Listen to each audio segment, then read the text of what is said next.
It's been a few days since we said bye to the others in Nasha Town. Still no news about Rerir, though. Where could he have slunk off to? If only he was gone for good. But with all the trouble he stirred up before, there's no way we've seen the last of him. Hello! You must be the traveler in Paimon? Mr. Flins has been looking for you. Unfortunately, there's been a serious wild hunt attack over at the quarry. He thinks it's time to regroup and figure out a plan. The wild hunt? Oh, uh-oh. We better get over there, right away! Come on, let's go!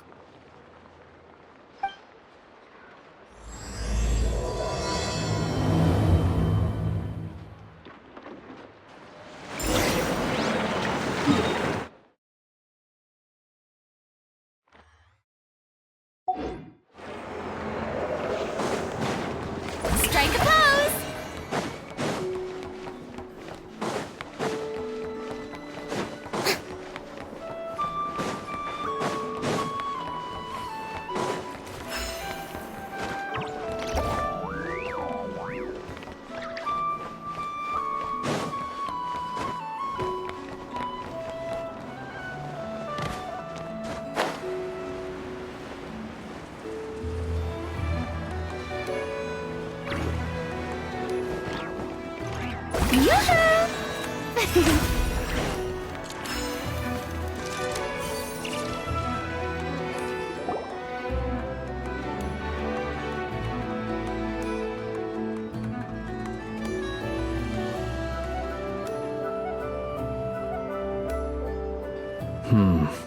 I can barely sense any Kuuvahki at all. This whole area feels like a soulless husk. Looks like his appetite truly is insatiable. As if the power of that energy cannon wasn't enough. He's not seriously still getting stronger? What's his endgame here? Ah, everyone's here already. Hey, we made it. So, what's going on? We've all been on high alert since we split up a few days back, expecting Rerir to strike again. But it's like he just vanished into thin air. No one has seen him nor found any trace of his presence. That is, until this morning, when a ratnik found signs of wild hunt activity while out here on patrol. As you can see, the crystalline itself is physically intact, but the Kuuvahki it contained is all but completely diminished. And we're sure that Rerir did this. Who else? He's the only one who could pull off a stunt like this. Kuuvahki loss has reached critical levels. Rerir of Solnari set to maximum threat level. Warning, unless de-escalation measures are taken soon, he will pose a threat beyond our ability to contain. The consequences could be catastrophic. Traveler, do you remember when we encountered Rerir just after regaining his body? There wasn't a shred of sanity left. Nothing but madness and rage. Yeah, didn't he shout out a bunch of names? Then he started raving about how nothing in this world mattered to him. Oh, Paimon gets chills just thinking about it. Oh, but the thought that he's still out there, lurking somewhere in Nod Krai, waiting for his chance to strike? Oh, even chillier. Last time we fought, we were already at a disadvantage. If he has such overwhelming strength, why would he suddenly go into hiding? Yeah, if I were him and I wanted more Kuuvahki, I'd just take it by force. No point staying in the shadows. Unless something went wrong. His whole resurrection thing didn't exactly go smoothly. The other thing is, how does someone who's completely lost their mind still have the wherewithal to cover their tracks so perfectly? Beats me. According to certain medical studies, insanity does not always entail a complete loss of rationality. It may be that he is simply living in a world of his own. That actually sounds about right. He was ranting away to himself the whole time, Like he had zero interest in talking to us. There are many unanswered questions here. He could be right under our noses, and we'd still be in the dark. Besides his name and title, we know little about him. Certainly nothing about his past, or what he might be hoping to achieve. Exactly. And we wouldn't even know where to begin looking. Even Boss hadn't heard of the Rerir of Solnari before all this. I'd be willing to bet that even if we gathered together every scrap of intel in Nod Krai, we still wouldn't find more than, like, 3 useful facts about him. So, if we do nothing, he'll just keep getting stronger. And if we want to investigate him, we have no idea where to look. Last time we had Marionette and her big robo-buddy to help us, and we still barely held our ground. If we had to face him alone... Oh, Paimon's head hurts just thinking about it. What are we supposed to do against a threat this big? Well, I do have a little hunch about his next move. Given that he attacked the quarry, I'd say it's likely he'll target other places rich in Kuuvahki, somewhere like the Eye of Krati, or the Pillar of Embla. One thing's for sure. If we just sit back and let him keep absorbing Kuuvahki, we really won't stand a chance against him. A perfectly reasonable hypothesis. However, it is worth noting that these 2 locations are quite far apart. To investigate them both, we'll need to split up. I agree, we should split up. Right now, Rerir's goal seems to be gathering Kuuvahki, not fighting us directly. Once we're done, let's regroup on Hisi Island. Wait, why Hisi Island? If I recall correctly, your largest goddess statue was carved from Kuuvahki rich ore, was it not? That's right. Yes, it could well be a potential target of his. I should head back and start evacuating the pilgrims.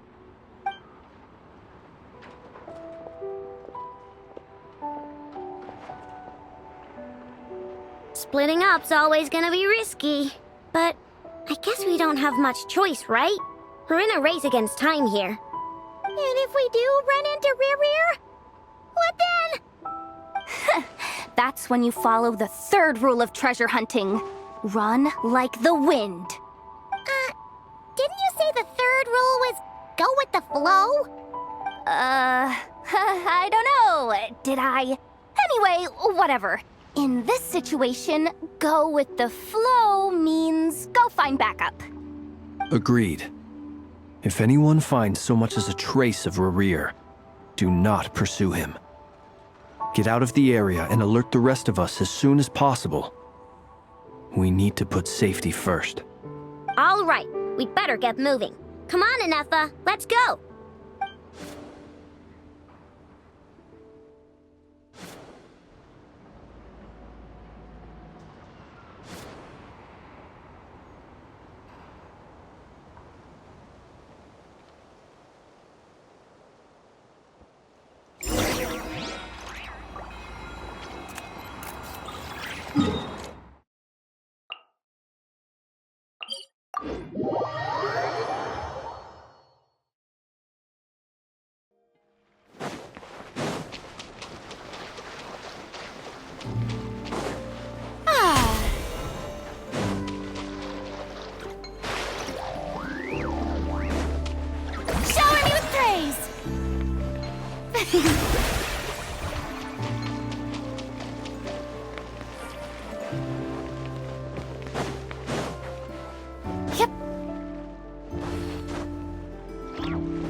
Any leads? Nope. Diddly squat. No clues to where he might be hiding. It's like he's a goat. It feels like we're sitting on a powder keg that could go off at any second. Oh, I hate this feeling. I'd rather face him head on than be left hanging like this. So, you guys didn't find anything either? Not loving the word either. How about you, Flins? I questioned a few Ratniki and eventually narrowed my investigation down to one suspicious individual. But by the time I got to his place, he was already gone, almost as if he knew someone was on to him. Either that or he's just extremely cautious and doesn't stay in one place for long. He's been biding his time for a while now. The question is, where or what is his next target? No idea. Since regaining his body, he seems to have lost all interest in the fragment in my possession. If he did still want it, he's had plenty of chances to take it. All we can do now is hope that Aino and Anefa turn up some leads. Darn it, Rerir! If you've got the guts, come face me one-on-one! Wait, he's actually here? I didn't mean it! I swear! No, it's coming from Silver Moon Hall. The Lady Kutar might be in danger. Let's get over there, quick!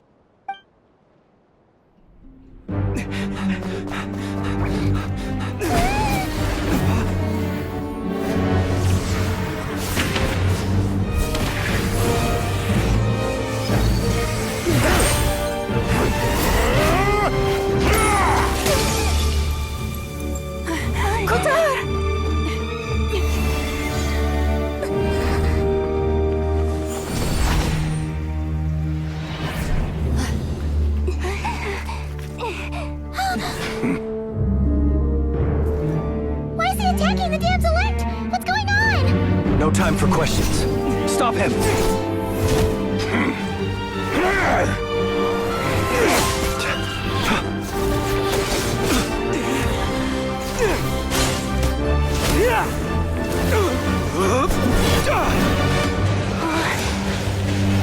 This is insane. Yehuda, get Kutar out of here! On it.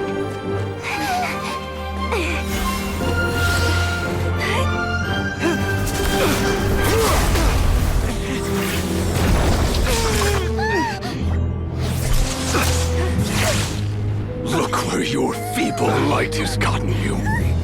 Now, you shall plunge into darkness. Flinders, soon, I will find a way. Watch out!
That was too close!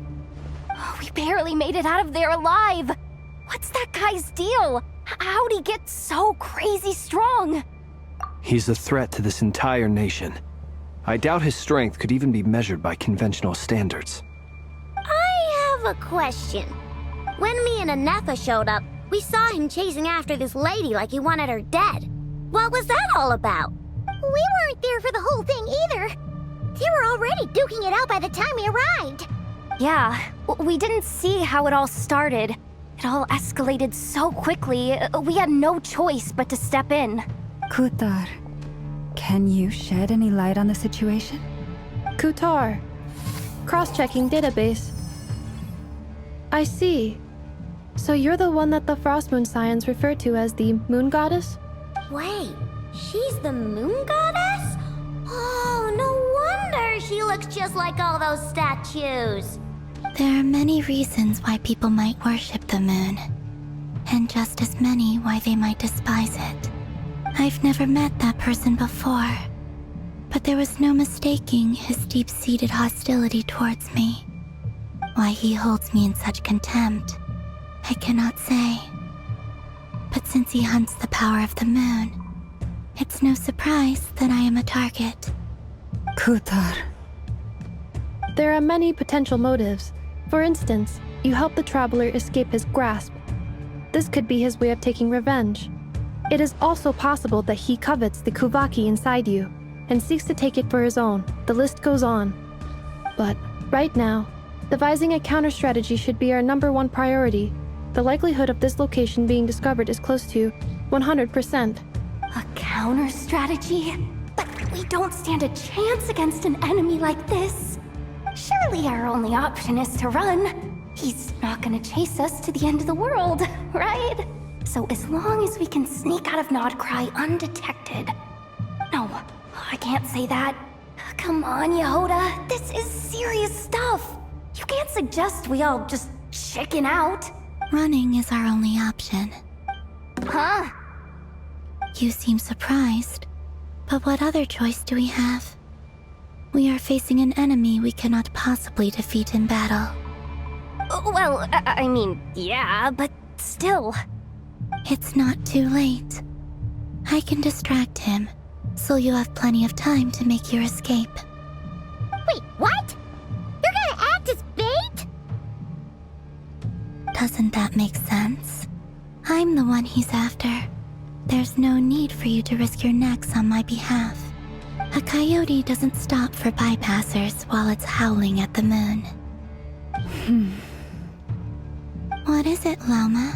The Frost Moon Scions have already grown accustomed to life without their goddess. My presence here is no longer essential, and this is not my home, so you needn't ask me to stay. We can't just roll over and let him get away with this. That's not our style. Yeah, we can't just call it quits after everything we've been through together. Besides, she pretty much saved my life back there. If I just ditched her now, I'd never forgive myself. We can't overlook that you have saved our lives multiple times now. To talk of returning the favor would be a little crass for my liking. But suffice to say that we are friends, and friends look out for one another. Rerir's true objective remains unclear. Even if we were to sacrifice Miss Kuthar, there's no guarantee he would stop. But Kuthar, I know why you left the Frost Moon Scions so long ago. It was because people started treating prayer as a form of trade. They would make self-centered wishes, force you to accept meaningless offerings in return, and then expect you to perform miracles for them, as if that were their entitlement. If it were me, I might have walked away too. But I believe that time can change everything, and that sometimes it takes losing something precious to appreciate its true worth. After much reflection, I've realized that this was never about whether the Frost Moon Scions need you. Any relationship based on need is purely transactional. What I truly hope is that you'll choose to stay, not out of obligation, but as part of our family. You were born here, and now you've returned. Who knows? Perhaps it was the moonlight that guided you home. thank you, Loma. But my power is on the wane. I'm afraid I will be of little use to you now. Very well then. I'll do as you say. Both times you saved us, we were transported across great distances in an instant. Is that one of your powers as the Moon Goddess? It is, but I find it very draining. I barely managed to pull it off just now, and it will be some time before I'm strong enough to do so again. Rejected by the world, my power is dwindling. Like a lake, cut off from its source, slowly shrinking away. Now, it has almost run dry. What do you mean, rejected by the world? The 3 moons belonged to the ancient bygone era in which they came into being. From the moment I was born, the world itself has been steadily sapping away at my strength. The 3 moons are not one and the same. As the goddess of the frost moon, I cannot wield the powers of the other 2. Yet moonlight has a way of blending together. Each can reflect the other's glow. So when our fingers touched, I was able to restore my strength by drawing Kuuvahki from the eternal moon's marrow. But this method of recovery is painfully slow. If only we could find the... It's the Wild Hunt! Even faster than we expected. We'll have to finish this conversation later. See how those wild hunt creatures are running away from us. They're likely just a scouting party, which means Rerir won't be far behind. Then what are we waiting for? Let's get the heck out of here!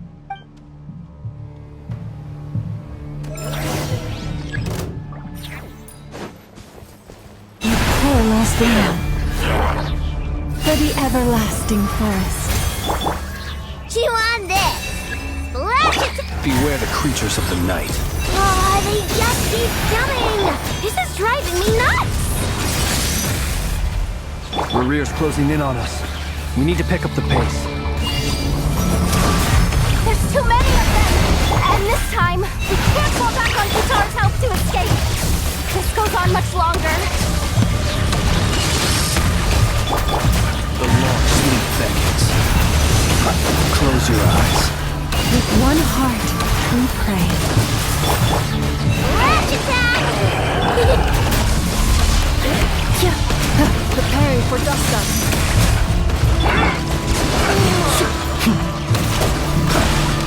Observe. Be silent. By the frost moon of old. Chew on this! Ding dong water! Beware the creatures of the night. Annihilation mode.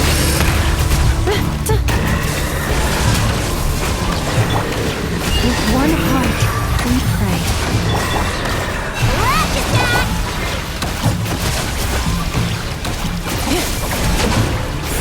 Ultimatum protocol. The night cometh. Observe. By the frost moon of old. Ding dong water bomb! Defensive mode engaged. Keep lolling!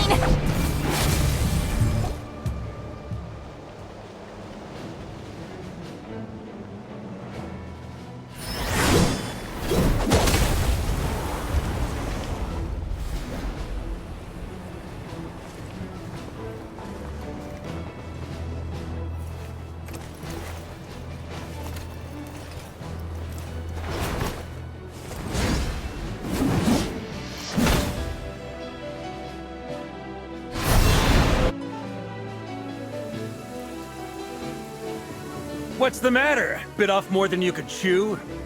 How are you? Uncle Varka! You're back from Amsvartnir? Whoa! You're Varka? Grand Master of the Knights of Favonius? We could save the intros for later. Right now, let's get you all out of this hellhole. Follow me. I know somewhere you'll be safe. Oh, is that where I think it is? That's the one. Come on, move! There's no time to waste.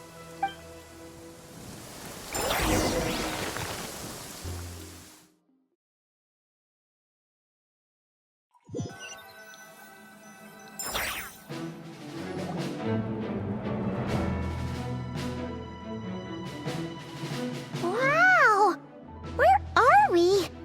This is so well hidden. Well, that goes without saying. This is the Knights of Favonius' meeting place in Nod Krai, and a contact hub for the Northern Intelligence Network, aka the Black Market of Intel. No matter what faction you're with, it's the place to buy and sell information. Their headquarters are in Nod Krai, but they've got contacts in every nation. As an expeditionary force on foreign soil, working with them has offered us the most effective way of getting our hands on reliable local intel. This is where we meet, so naturally, it's secure. Anyway, where were we? Folks from Nod Krai should be pretty familiar with me by now, but I believe this is the first time we've met. Allow me to introduce myself. I am Varka, Knight of Boreas, and Grand Master of the Knights of Favonius. We've heard all about you. This meeting's been a long time coming. You look way younger than Paimon expected, but you definitely have that Grand Master vibe. Well, I'm no spring chicken. Just not showing my age yet. Definitely feeling some of that back pain today, though. Rushed back from Amsfartnir without a wink of sleep, only to get right into another fight with that freshly revived maniac. Another? You mean you fought him before? Yep. He wasn't nearly as strong back then, but he was still a formidable foe. I brought some of the knights along to give him a little surprise, but my squad took heavy injuries and I barely made it out alive myself.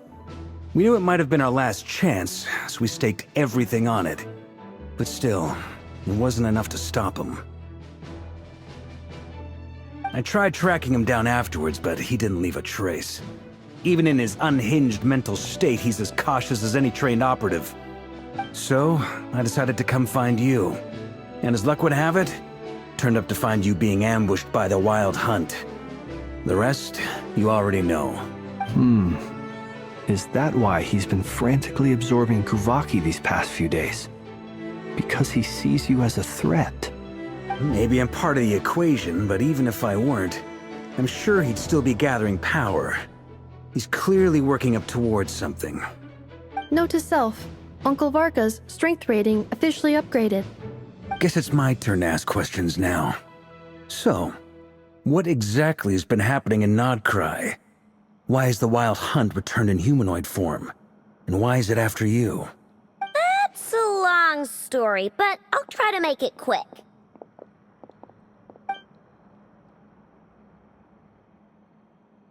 Wow, I had no idea so much had happened. Sounds like you guys have really been through it. So, the Kutar is actually a Fatui Harbinger. And all this Wild Hunt activity in Nod Krai is the work of the Rerir of Solnari, one of the 5 sinners. That's a lot to take in. Need some time to wrap my head around it all. I'm truly sorry, Mr. Varka. You stood with us against the Wild Hunt, and did everything you could to stop it from escalating into a full-blown catastrophe. And then, the one time you're away, it all comes to a head and all your hard work gets undone. You've got nothing to apologize for, Miss Moonchanter. You can plan 100 steps ahead and still slip up. That's just life. No one knows what tomorrow holds. You can't predict which way the wind will blow next.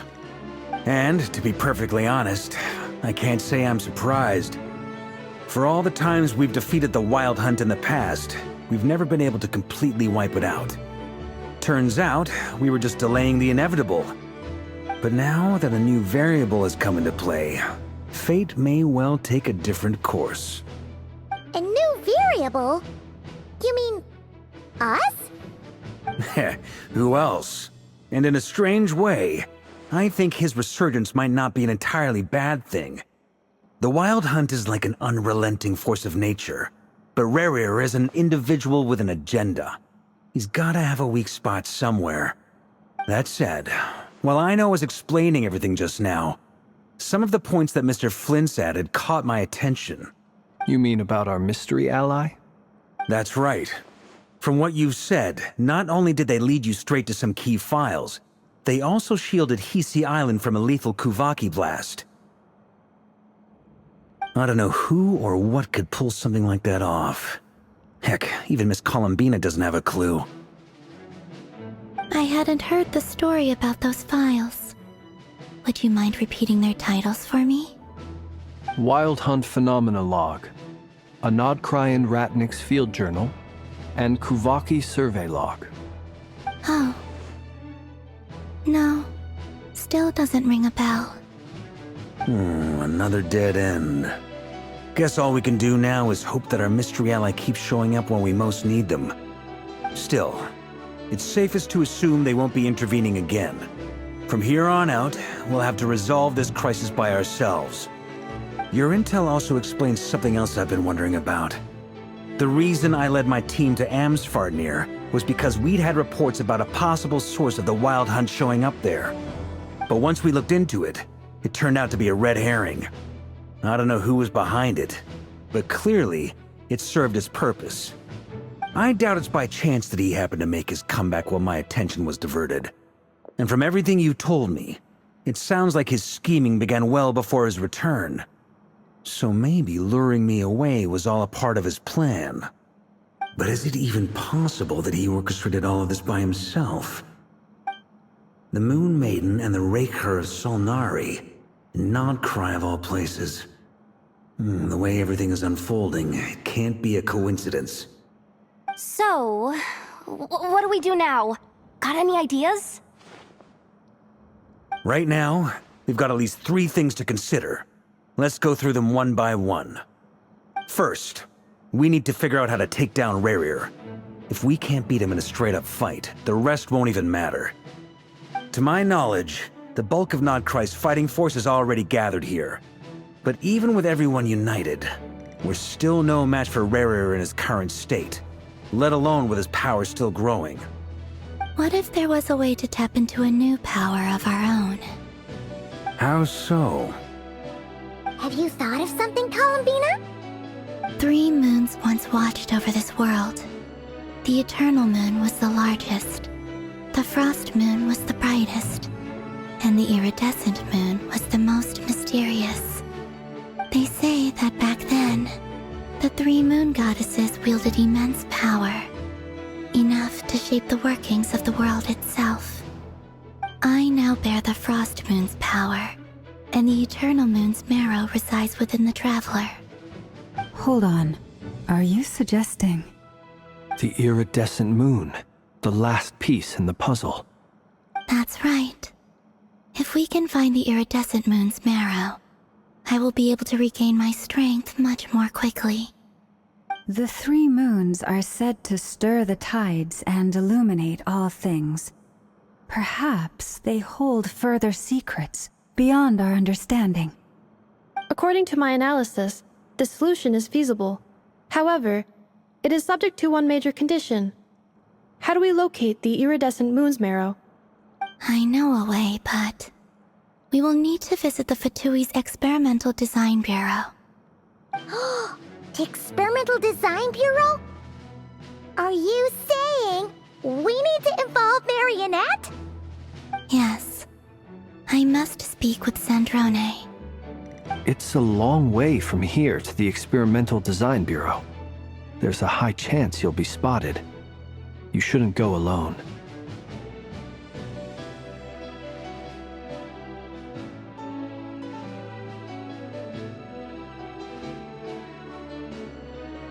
Then that's settled. Next up, our second priority. Somehow, we need to figure out Rerir's end goal. As you saw for yourselves, when he was still in his Wild Hunt form, everything he did was for the sake of recovering his body and resurrecting himself.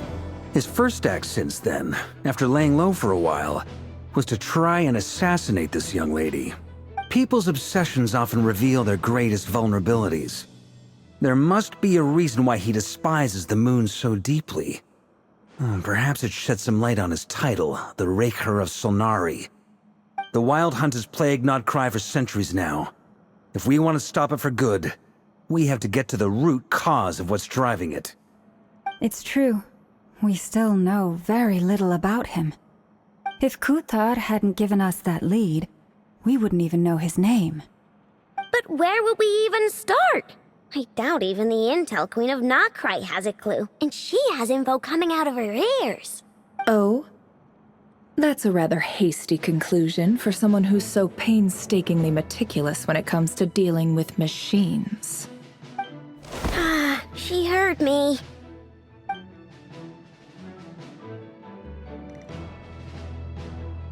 Boss! What are you doing here? I'm now asking myself the same question. I received a letter from a humble knight of Favonius, requesting a meeting to discuss a major business deal. But it looks like this humble knight had something else in mind. Details, details. Miss Sneffer, the important thing is that you've arrived at the perfect time. Since his failed ambush, I've been racking my brains trying to come up with a plan to fight Rerir. Given the severity of the situation, I think it's fair to say that our only chance lies in uniting as one. And I'm talking all the factions in Nod Krai. We can't do this without the Curatorium. But I knew it'd be a tough job to win you over. So, I took the liberty of reaching out for a little chat. Wait a sec. How did you even hear about this place, Nefer? Didn't you say this is meant to be the Knights of Favonius' meeting spot? And a contact hub for the Northern Intelligence Network? And isn't it supposed to be super hidden? You really think he could have gotten settled in Nod Krai without my help? Besides, I'm the one running this gig. Of course I know where the meeting place is. Allow me to introduce the current head of the Northern Intelligence Network. If it's intel you're after, she's your woman. Pretty much seen and heard it all. Please spare me the flattery. Let's cut to the chase. Seems like you've run into some trouble, huh?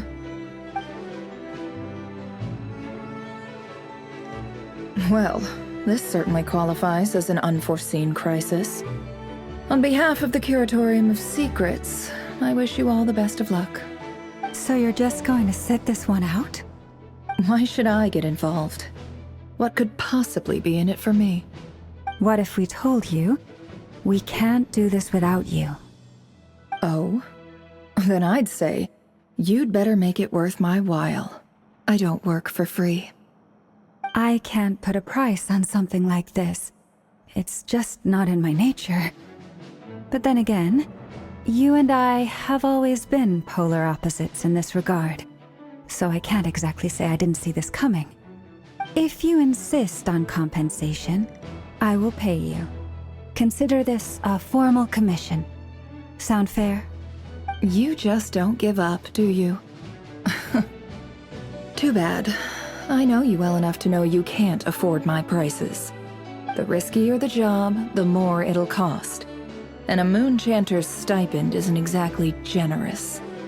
Unless you're planning to start passing the donation box around among the faithful. Boss, just a thought. If they come up short, maybe you can take the difference out of my next few paychecks. Things got really dangerous during the fight with Rerir. If this girl hadn't saved me, I'd be ley line fodder by now. I'd be gone for good, boss. If there's any way we can make this work, I'd really like to help her. Please? I'm begging you. This is why I'm always telling you never accept favors. They are the hardest debts to repay. You have to be careful who you get involved with, or you invite all kinds of misfortune. Very well, Yehoda, I will help. But just this once. Don't count on this happening again. Flins, that fragment that Rerir was after, do you still have it on you? Of course. Let me borrow it. I need it to follow up on some leads. Wait, you actually have some leads? Shh. This is top secret information. I get it. We all have things we'd rather keep to ourselves. Plus, I know we can count on you, so we'll leave the intel gathering in your hands. And that brings me to the third and final item. We need to find a way to distract him. We need time to make our move, so someone will have to stall him. I'm in for this part, no matter what. Anyone coming with? Count me in too. Come off it, you two. Quit playing heroes. I'm way ahead of you here. Nefa did a scan of the Moon Goddess's Kuuvahki signature, and we're gonna use it to make some decoys over at the Krumkake craft shop. Anyone who's in, follow me. Once they're ready, we'll deploy the decoys across Nod Krai.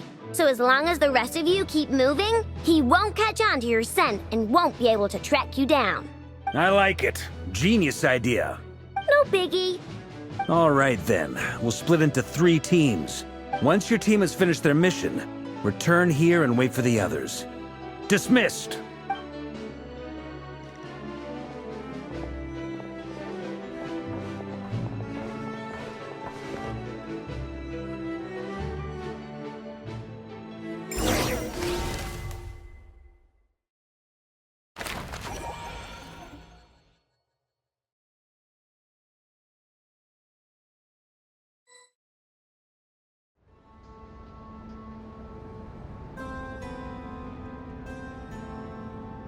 Lady Damselette.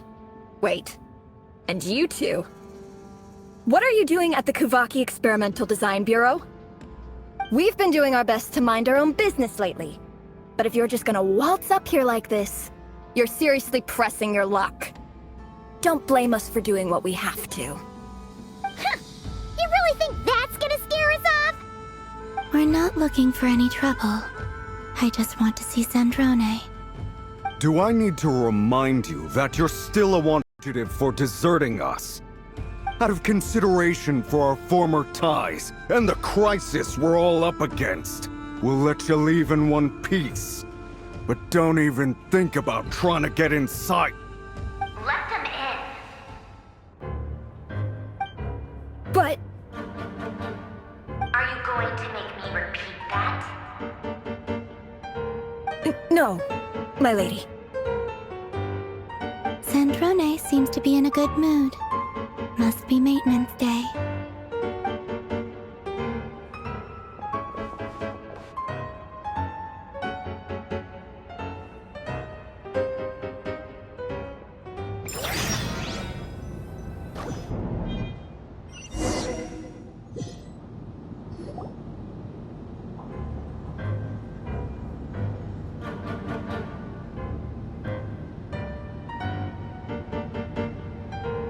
So tell me, to what do I owe the honor this time?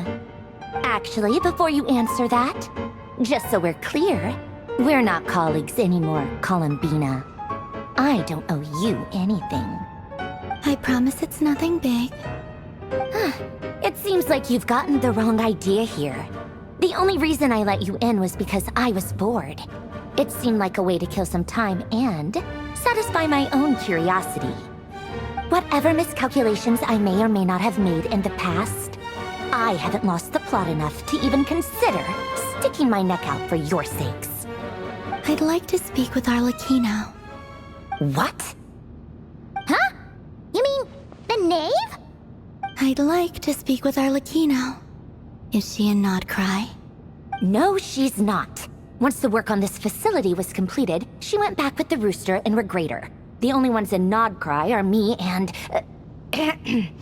What is it you need to speak to her about anyway? Rerir is hunting me. If I'm going to face him, I must first retrieve the lost moon.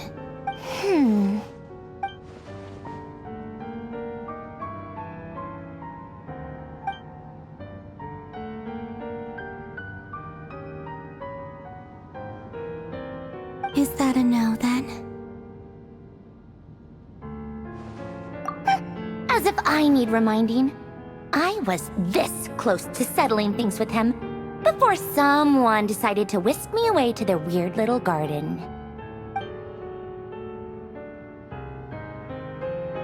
Have you held any tea parties lately? Tea parties? Yeah, obviously. You don't seriously think we'd pack it all in just because you aren't here. If anything, they've been more eventful than ever.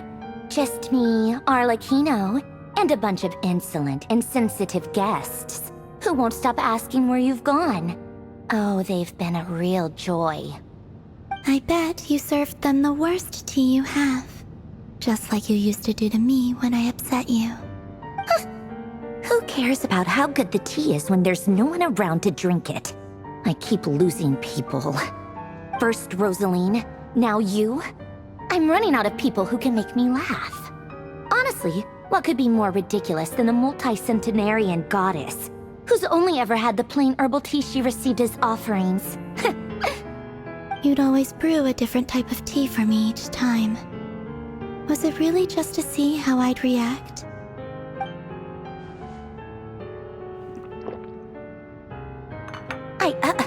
Well, duh. Why else? Watching you squirm was practically my only form of entertainment.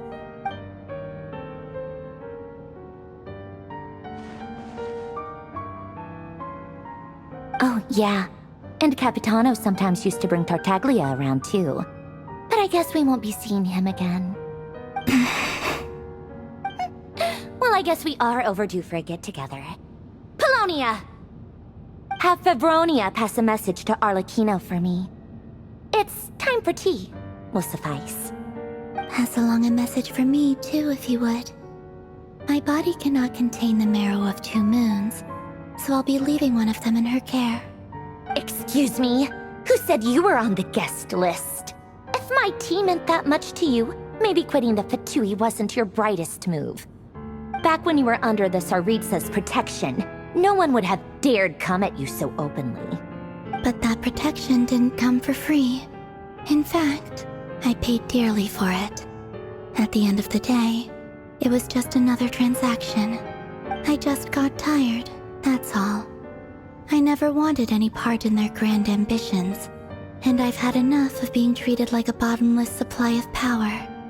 It brings back memories from the old days, when I was still worshipped as the moon goddess. Centuries on, it may be a different group of people, but I see the same greed in their eyes. I figured you'd leave eventually. You didn't have as much of a reason to stay as I do. The Tsaritsa gave you shelter and protection, but that was it. Nothing more, nothing less. Meanwhile, the Fatui demanded everything from you in return, until it was more than you could bear. I get why you left. And frankly, I have no interest in dragging you back just because the higher-ups told me to. But if you keep hanging around with this riffraff, the next time we cross paths, we might be enemies for real.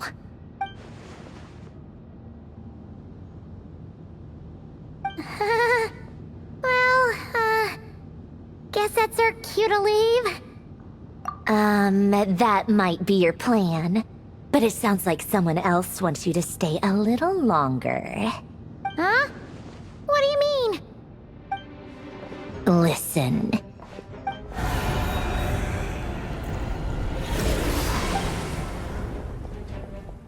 My lady, it's the Wild Hunt. A horde of monsters is headed straight for the facility. Ugh, another uninvited guest trying to crash my tea party. Clear the area! I'll handle this. Wait, what? You want us to leave you here by yourself? Huh, you'll be lucky to make it out of this alive. You really think you can afford to worry about me? Go on, get out of here! You may have stopped Polonia from crushing him last time, but I've made sure that won't happen again. The entire Experimental Design Bureau is rigged for war. Stay and watch if you want, but it'll be at your own risk. You're not flagged as friendlies in the weapons system. Don't tell me what to do! Ugh, look, if you're leaving, make it quick, or you'll just get in my way. There's a secret passage on the 2nd floor. It'll take you right to the plains out back. Stare all you want, Columbina. You're not getting another invitation to my tea party. I know. But thank you anyway, Sandrone. This is exactly why you shouldn't hang around with those people. All their melodrama and sentimental nonsense is rubbing off on you.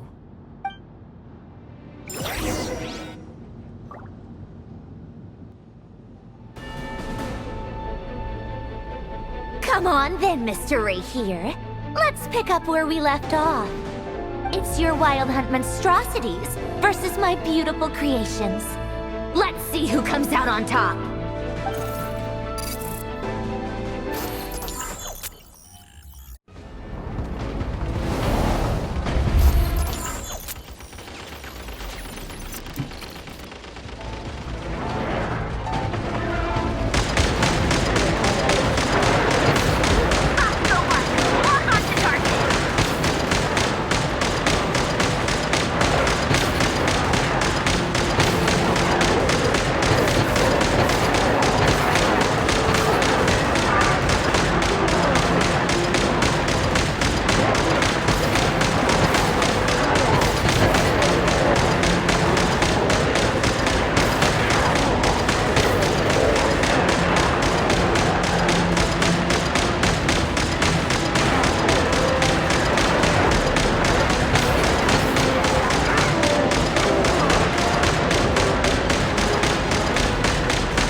Belonia! Get him! I've upgraded Belonia again since our last encounter, and uploaded every last scrap of your data. So let's finish this, once and for... She's not here. Where did she go? Hey! Over here, you big... Cursed moon. Go. Keep searching. She cannot have gotten far.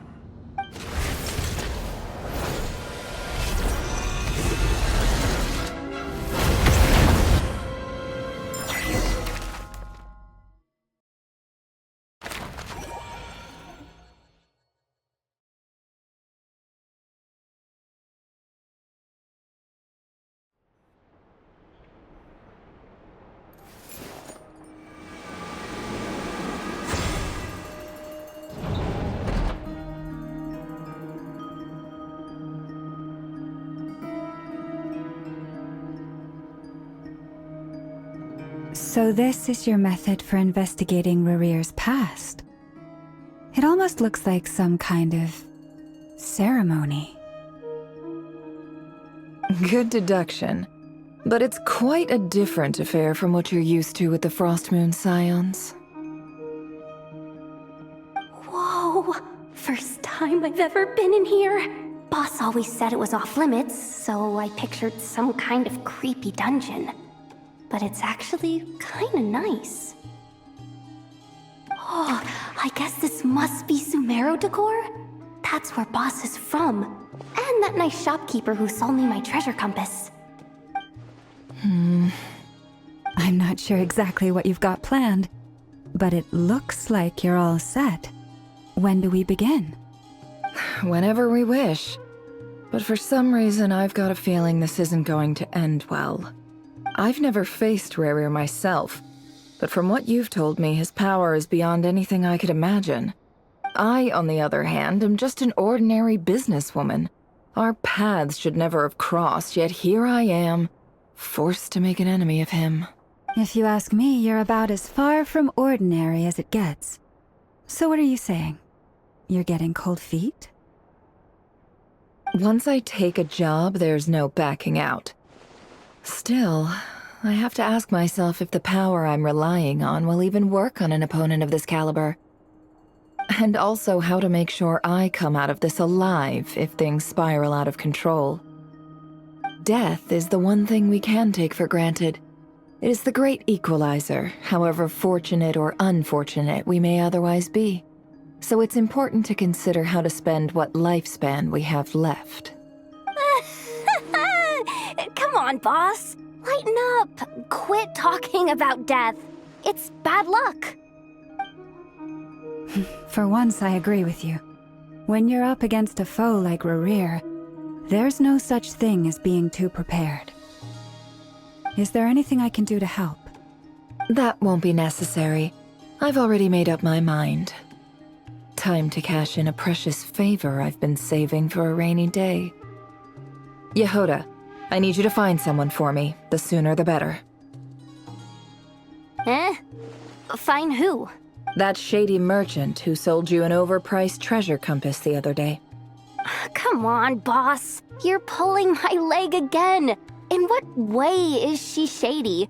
She showed up when I was completely lost and sold me a neat little gadget that was exactly what I needed. Trust me, she's a good person.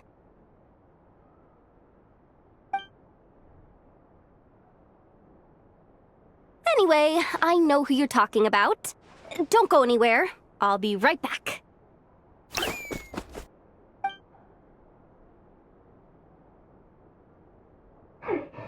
Quit grabbing me. I genuinely can't run any further.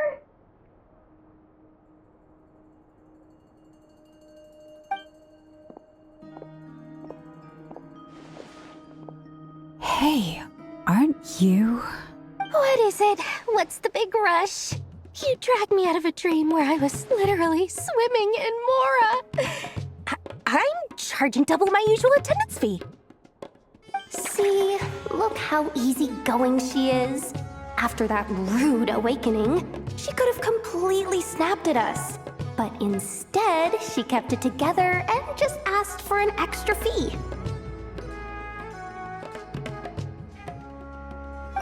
Dori Sangama Bay?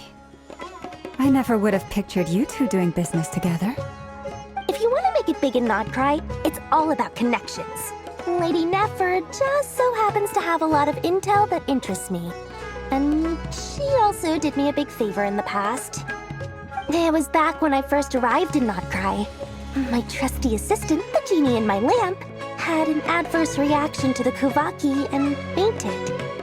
And wouldn't you know it, that's when I suddenly find myself in a life-or-death situation.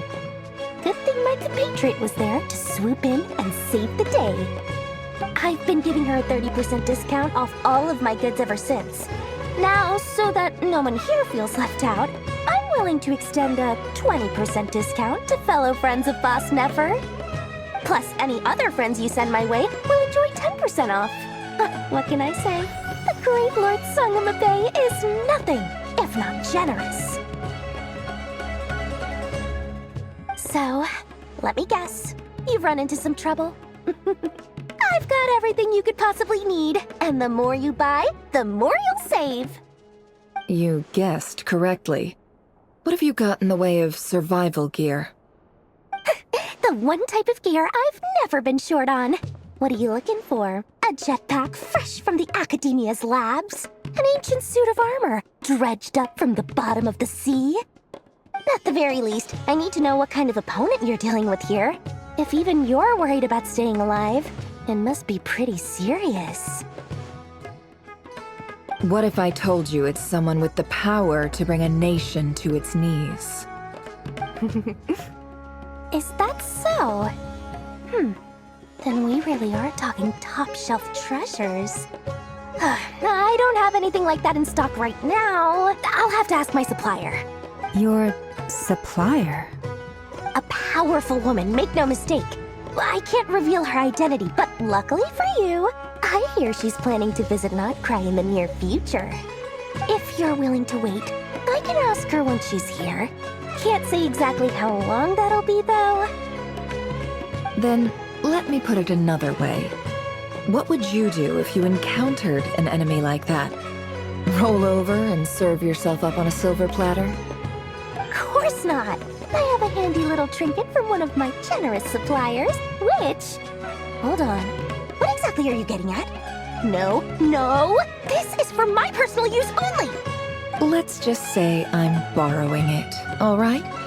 Just for insurance purposes. You'll get it back later. Favors are the worst kind of debt to owe, and now you've got a chance to repay one. A win-win situation, don't you think? Fine. You can borrow it for 5 days. No, make that 3. And for every extra hour after that, I'm charging you 1,000,000 mora. Deal? Deal.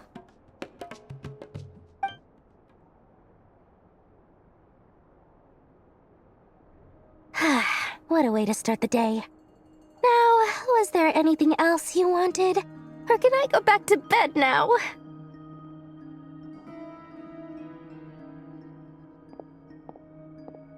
That will be all. Take care now. Don't trip up on your way back, friend. See you later! You're my favorite shopkeeper.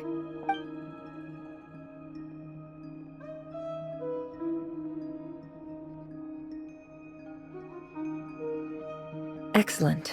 Everything is well and truly ready. The ceremony can now begin. After initiating the ceremony, your minds will follow me wherever I go. You will see many strange things in your mind's eye. So remember, don't be frightened, and don't make a sound.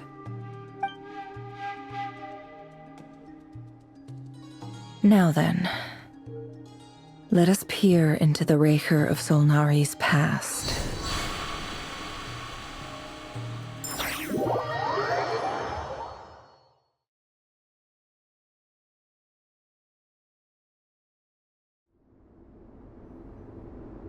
I made it. I don't recognize this style of architecture. Must be Conrian. Simple furnishings, table and chairs. It's a more ordinary house than I might have expected. Looks like the fearsome Rerir of Solnari came from surprisingly humble beginnings. Unless this passed for luxury in Conria. Unlikely. It was said to be a very prosperous nation in its heyday. Anyway, I'll keep exploring.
Hi, Rerir.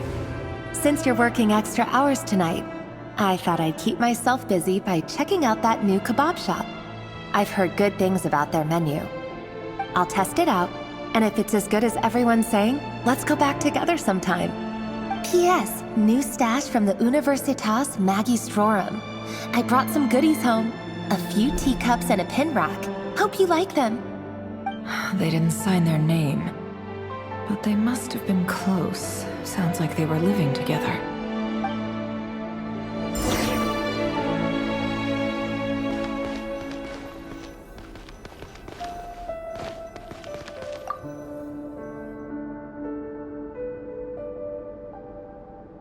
I went over to Joseph's for drinks today.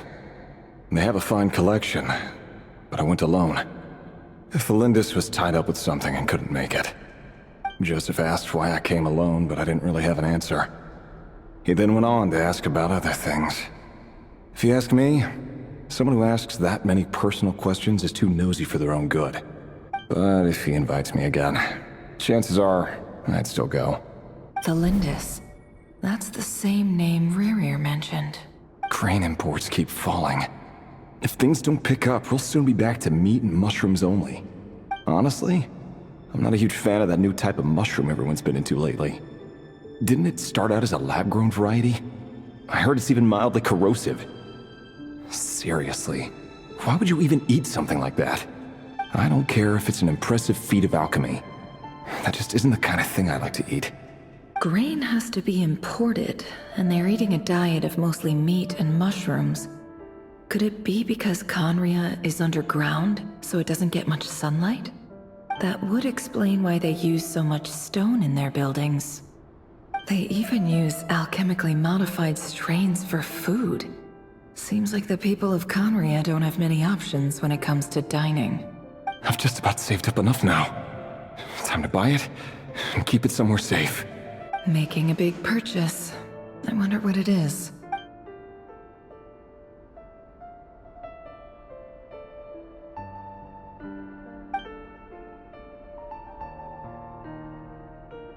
He really is a professional. No wonder he's so good at covering his tracks.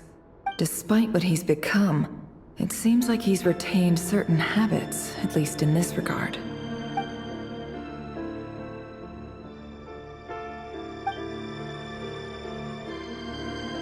Did Rerir rip it out himself?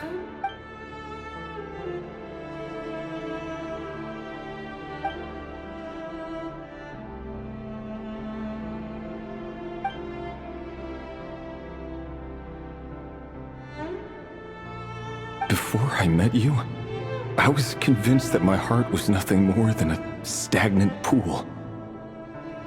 The burial place of a fallen moon. A withered, windless grove where the waters rested forever unrippled. It was you who helped me see that my heart hadn't entirely withered away. that it could still beat to the rhythm of love. This is just trivial sentimentality from the looks of it. Why would he go to the trouble of hiding that? The burial place of a fallen moon.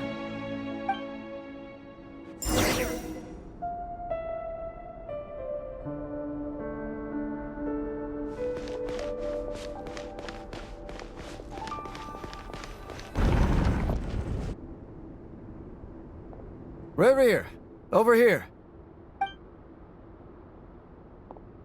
Dane! Oh, and, Vediflin here? What a surprise to see you here, sir.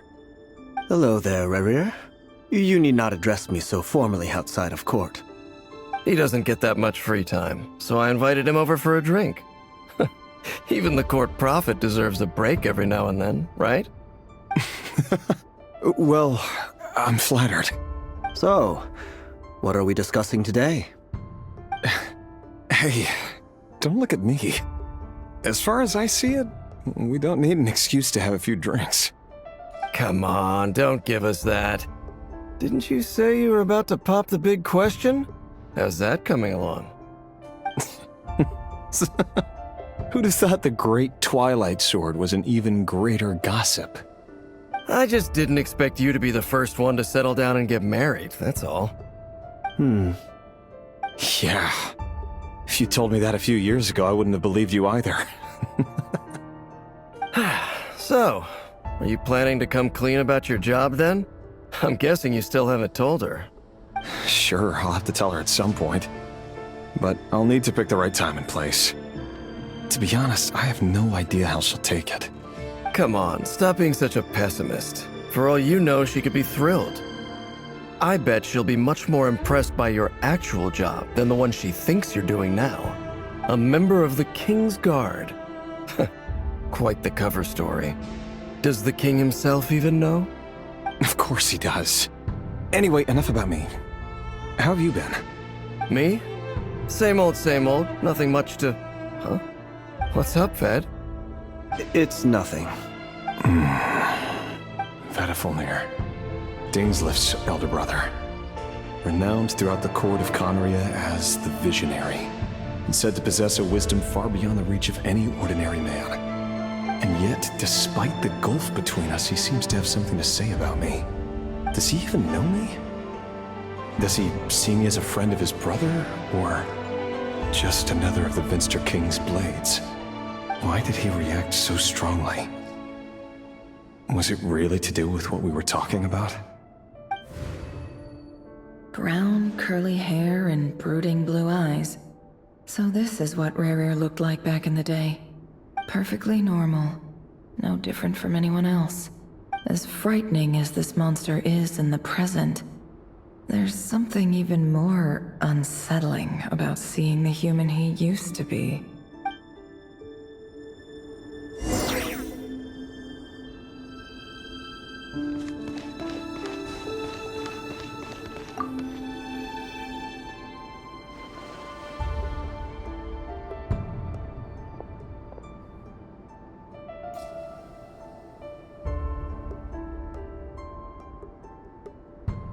Felindis? You're back early?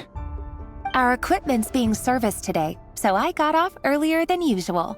How's your day been? Aw, why the long face? Is something the matter? Has your boss been giving you a hard time again?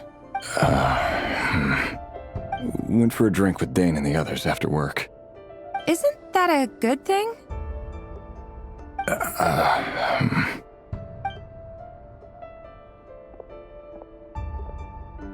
Vediflin showed up today, too.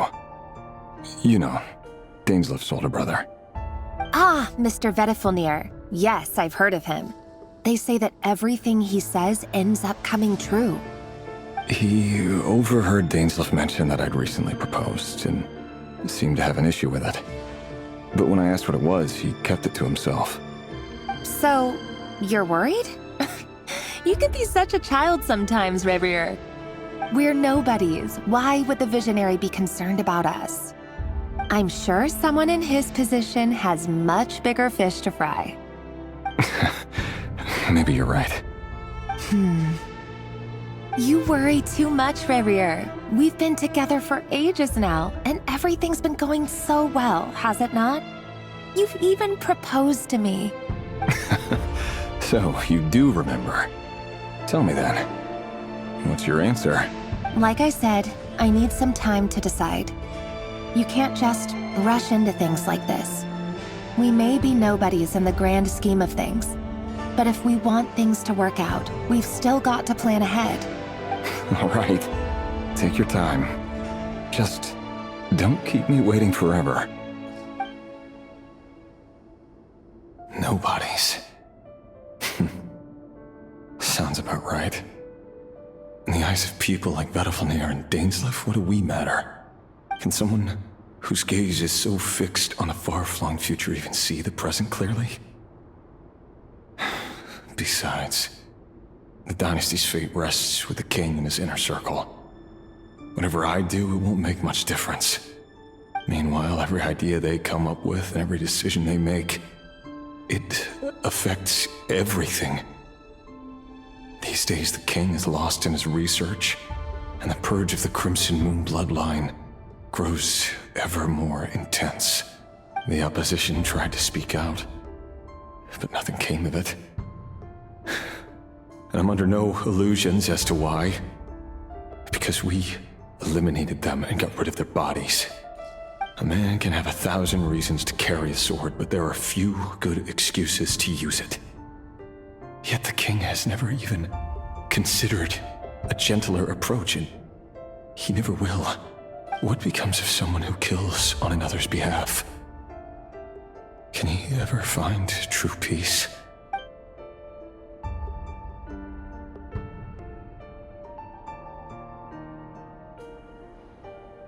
Thelindis?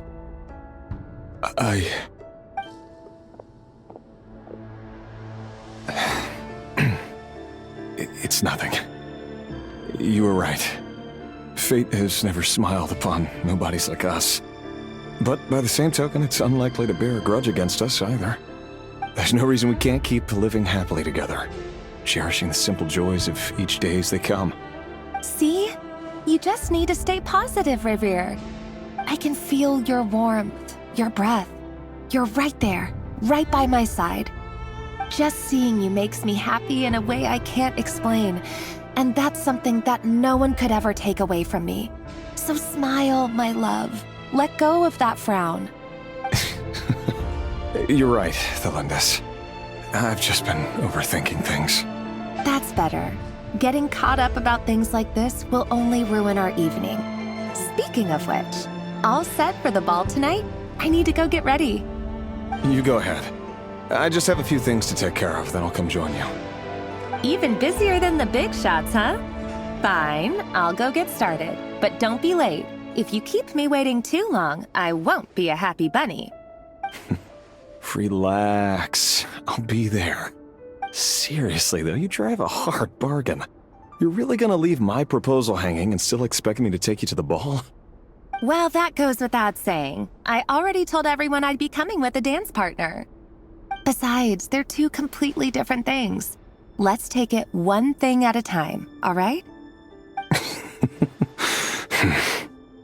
All right. White outfit it is. It seems like Rerir was deliberately hiding his ties to the intelligence services by giving the impression that he was just an ordinary member of the Venster King's Guard. He clearly doesn't want his would-be fiancée to know about his other life. Then again, that's hardly surprising. People in the intelligence trade rarely do. Who'd have thought we were in the same line of work? Let's dig a little deeper.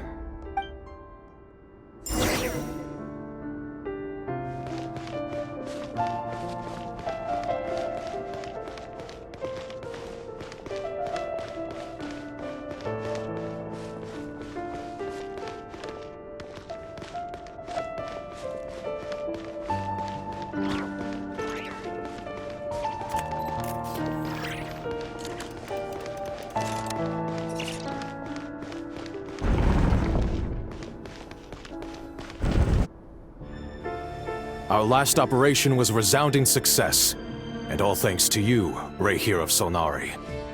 In total, we apprehended 32 dregs of the Crimson Moon, and 67 accomplices. After all these years since the dynasty's fall, so many of them still linger on. Indeed, it cannot be denied.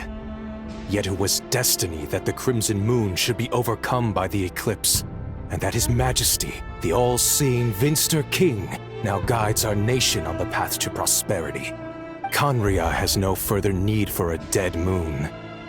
But alas, there will always be those who refuse to see the truth, choosing instead to romanticize the past.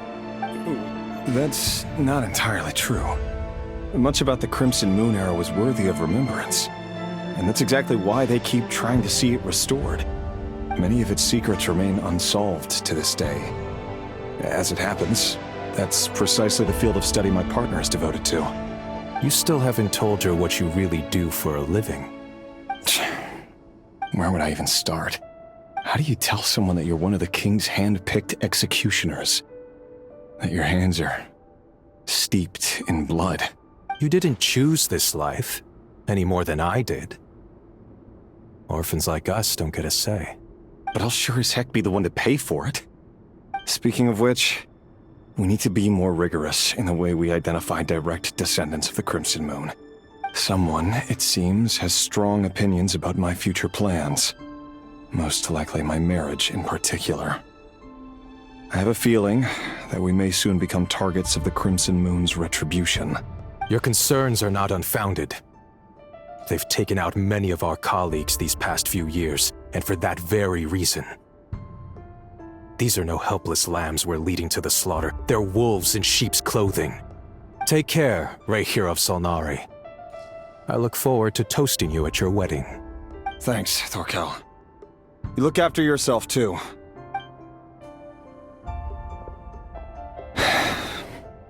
Thelindis, I never wanted to keep this from you. You're the last person I would ever want to lie to. But that's exactly why I can't tell you everything. There are things you shouldn't know. Things you cannot know. The moonlit dynasties are a thing of the past.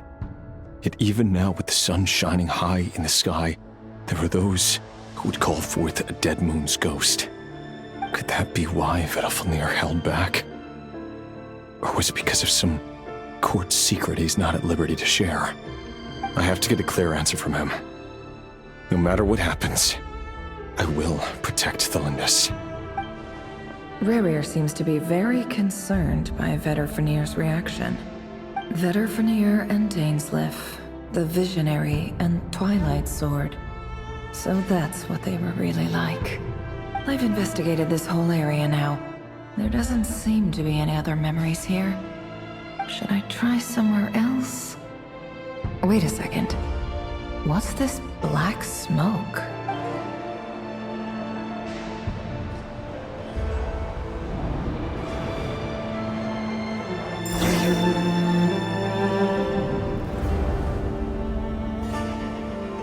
So he's late after all. Just you wait, Rerir. You're in for it. Big time. Are you waiting for someone, ma'am? Could I tempt you into buying some flowers? Oh, sure. Pick me out a pretty bunch if you would. Thank you. But I'm afraid none of them are as pretty as you. For someone so young, you sure have a way with words, don't you? I'm only telling the truth. Look me in the eyes. You'll see I'm not lying. May we have a word in private? Who are you? And what do you want? It doesn't matter who I am. Too many of our kind have fallen lately, so I decided to take the risk of reaching out. Not long ago, the Rerir of Solnari led an assault on one of our strongholds. We suffered many casualties, and many who came to our aid lost their lives as well. Sorry, I don't know why you're telling me this. And I don't want to get involved. Wait, hear me out. This time we finally got a clear look at his face and learned his true identity. His name is Rerir, and he claims to be one of the King's guards. What did you say? A cruel irony, isn't it? The man you're set to marry leads a double life as a brutal executioner. But surely, you must have caught a whiff of the blood on his hands. Why are you telling me all of this now? Simple. It's because... How strange. Rerir was nowhere to be seen in that memory. It clearly belonged to Felindis. Rerir couldn't possibly know what happened if he wasn't even there. Why would her memories appear in his fragment? The ceremony won't last much longer. I think it's time to call it a day.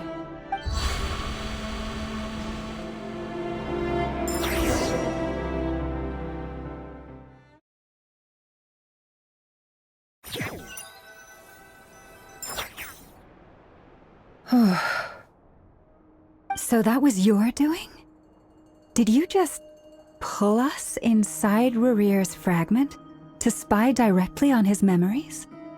Any more questions, and I'll have to start charging. I had no idea you could do that, boss! Seriously, that was amazing! We're not worthy. We're not worthy! I gotta admit, though, I'm itching to see what happens next. Feels like we barely scratched the surface. I'm just as curious as you are, but the ceremony only allows for limited time inside. That's all we can see for now. Luckily, we managed to learn quite a lot. So far, so good. I just hope the others are doing okay too. Especially the group with the Traveler. Their mission is a risky one. Let's hope it's all going smoothly. If you're worried about them, go see how they're doing. If I know boss, she's gonna need some time to write up all the details and make sure it's all coherent. I'll stay behind to lend a hand, but feel free to head back and meet up with the others.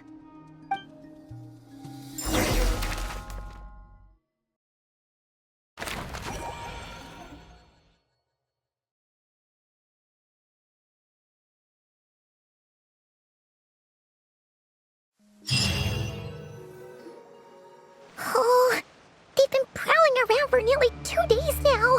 These things just won't quit. Oh, they might not have seen us yet, but with them constantly sweeping the area, our way out is completely blocked. Oh, that's never gonna work. One little slip up and it's game over.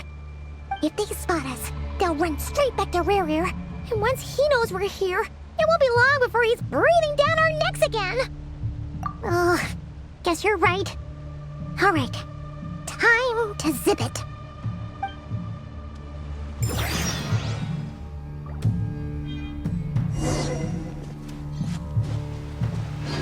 Quick, hide! We almost got spotted! Phew, that was a close call.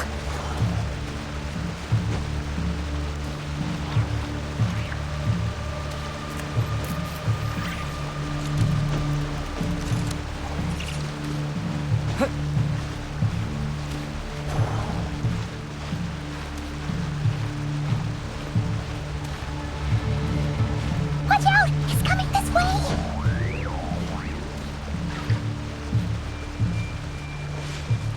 Keep going. We're nearly there. This is the final hurdle.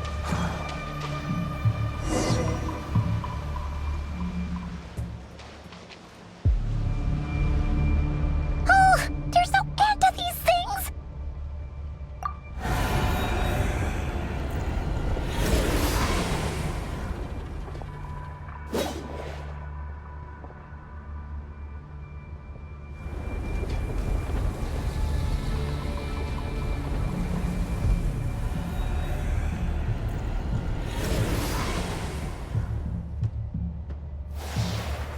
Fire.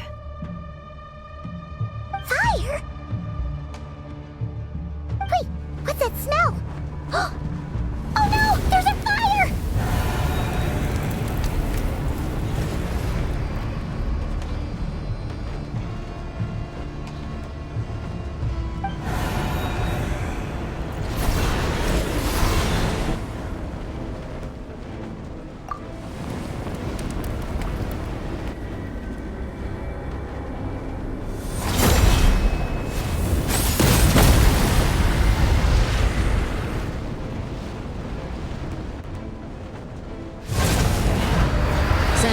was right. You look weak, Columbina. The old you would never have let such lowly creatures bar your way. Word has it that you did something for the Tsaritsa, and that's why you've lost most of your power. Freedom comes at a heavy price, doesn't it? It's Arlecchino! You came! Hello again, Columbina. And greetings, guests of the House of the Hearth. It's been a while, Arlecchino.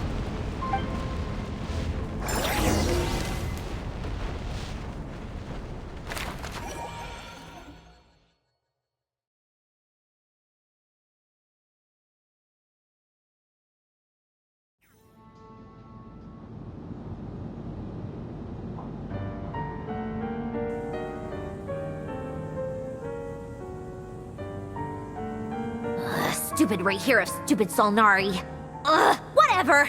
I've got all the data I need. Next time we meet, you're finished. He sure doesn't pull his punches. Excuse me, do you need a hand? You can do me a favor by staying out of my way. Can't you see I'm busy? Wait a minute. I recognize that voice. Hello, Miss Sandrone. Father sent us over to help. How considerate of her. Hey, Fremine, get over here and help me fix this. Lenny, you do your thing. Just keep your sister away from my machines. Nearly every machine that Catgirl touches ends up going haywire. Go put her on cleaning duty or something.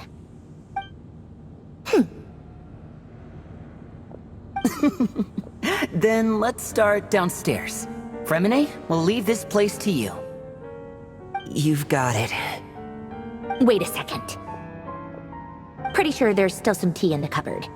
If you want some, you'll have to make it yourselves.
It's a relief to see you all made it back in one piece. Huh? Feels like there's quite a few people missing. Where's Flins and the others? And what about Nefer? I returned ahead of them. Flint is helping Aino and Anefa to set up the decoys and buy some time.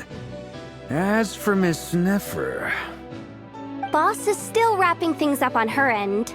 She sent us back to fill you all in on the top secret intel we've been gathering. I see. Then let's get right into it. But first, who do we have here? You brought someone else in to help? Greetings.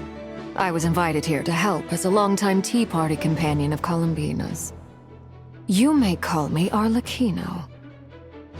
Surely it can't be. Those eyes. Oh, where have I seen them before? Wait, of course. In those memories we just saw. The only Arlecchino I know is the fourth of the Fatui Harbingers. So either you share a pretty uncommon name, or you're more than just a Tea Party buddy. You're well informed, Grandmaster.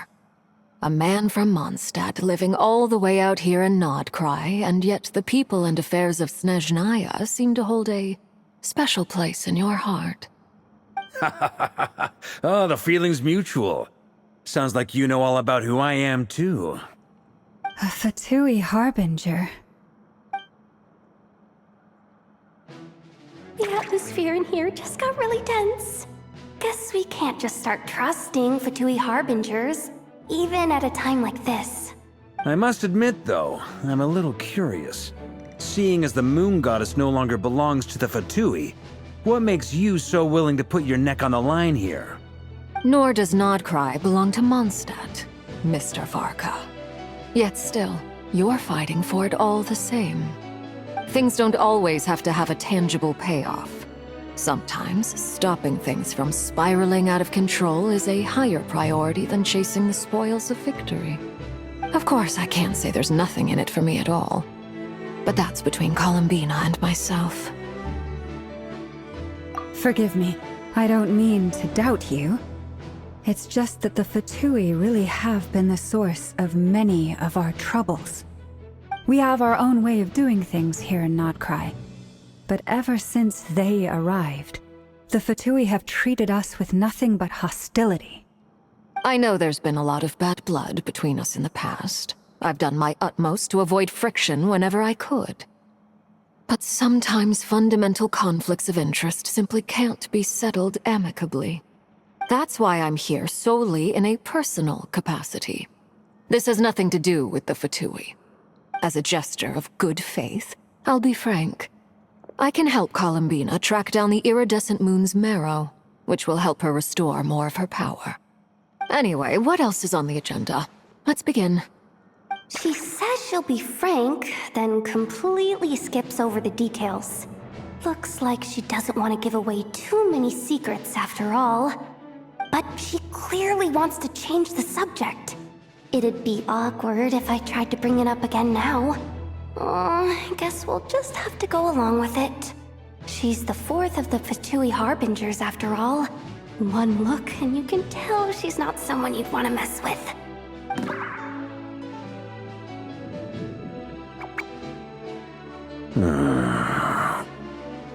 Well, since Miss Arlecchino sounds confident in her ability to handle that, we'll proceed to the next topic. Yehoda, time to share that top-secret intel. Alright, listen up everyone. First, we now know that Rerir was originally a Conrian secret agent whose primary mission was to hunt down and assassinate the so-called Dregs of the Crimson Moon. The Dregs of the Crimson Moon? Mm-hmm. In the memories, there was a lot of talk about the Crimson Moon and Eclipse, and a whole bunch of other stuff from the time of Conria. To my knowledge, those were the names of two different Conrian dynasties. Long, long ago, it is said that the people of Conria worshipped the Crimson Moon, drawing a mysterious power from its reflection. But one day, a coup saw the Crimson Moon eclipsed, hence the name of the new dynasty that replaced it, and how it became the new emblem of Conria. Still, long after the Crimson Moon dynasty had fallen, the last ruler of the Eclipse dynasty, the Vinster King, still coveted the secrets it left behind. So, he sent the Rerir of Solnari to secretly hunt down the Crimson Moon's few remaining followers. In those days, Rerir showed no signs of madness. In fact, he was as normal as any other person. Oh, and he had a fiancé, or at least a would-be fiancé, called Tholindis. What's the matter?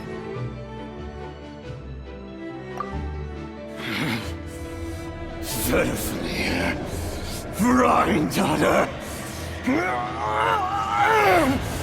Flinders!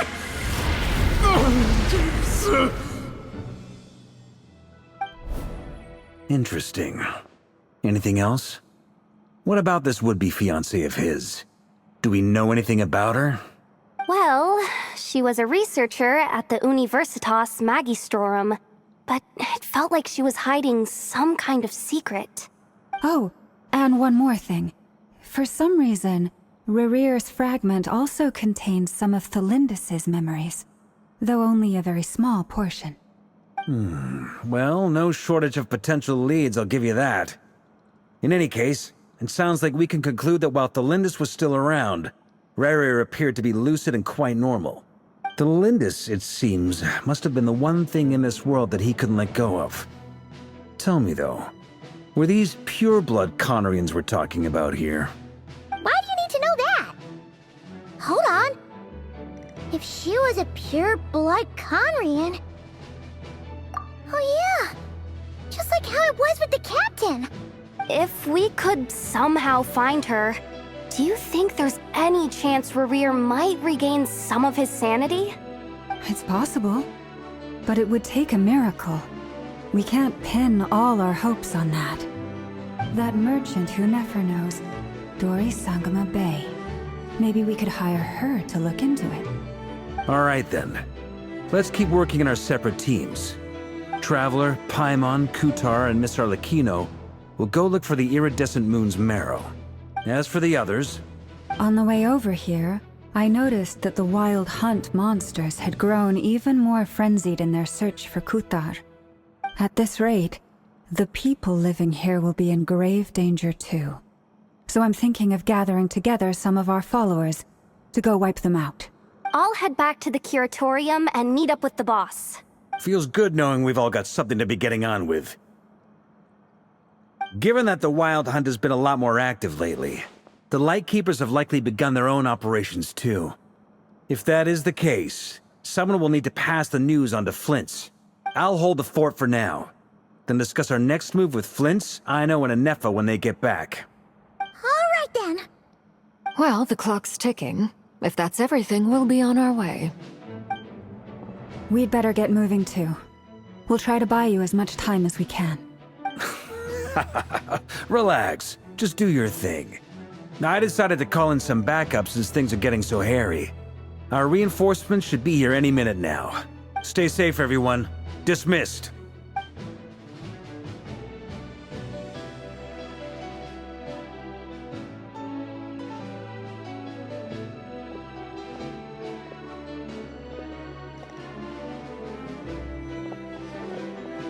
We're back. Did we get here a little early? Or a little late?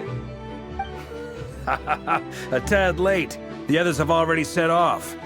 To summarize, our resident moon goddess has found us a new ally, and Boss Nefer has uncovered some promising info. Everything going smoothly on your end? Not great. I don't know how long we can stall them for. The decoys are getting taken out way faster than we imagined. I'm gonna make some more later, but I need a timeout first. I'm so tired right now. Oh, right! Inefa, could you fill in Uncle Varka on what we just discussed with Flins? Sure. Uncle Varka, you previously told us about how when you went to investigate a source of the Wild Hunt in Amsvartnir, you discovered that it was just a diversion. But according to Flins's intel, several outbreaks of the Wild Hunt had already occurred in Nod Krai in the period leading up to that. That was before Rerir had regained his body, when he was far from regaining his full strength. In other words, in theory at least, he still lacked the means to act in two places at once. Flins, with everything that's been happening, the Lightkeepers across Nod Krai are rallying to fight back against the Wild Hunt. They're gonna need your help. I know, I'm sure you're capable of coming up with something far more effective than decoys. But for now, you should stay here and get some rest. And Effa and I will head back over to Amsvartnir to see if there's anything I missed. I told you Uncle Varka would say that, didn't I? A deal's a deal. Not a word about my snack intake for the next week. Database updated. Reliability of Aino's predictions increased. What does that mean? They were betting on how you'd respond after hearing their intel. It's the obvious choice, isn't it? That's hardly worth betting on. We already decided that Anefa should go investigate the situation over at Amsvartnir on her own. You might as well stay here and keep watch.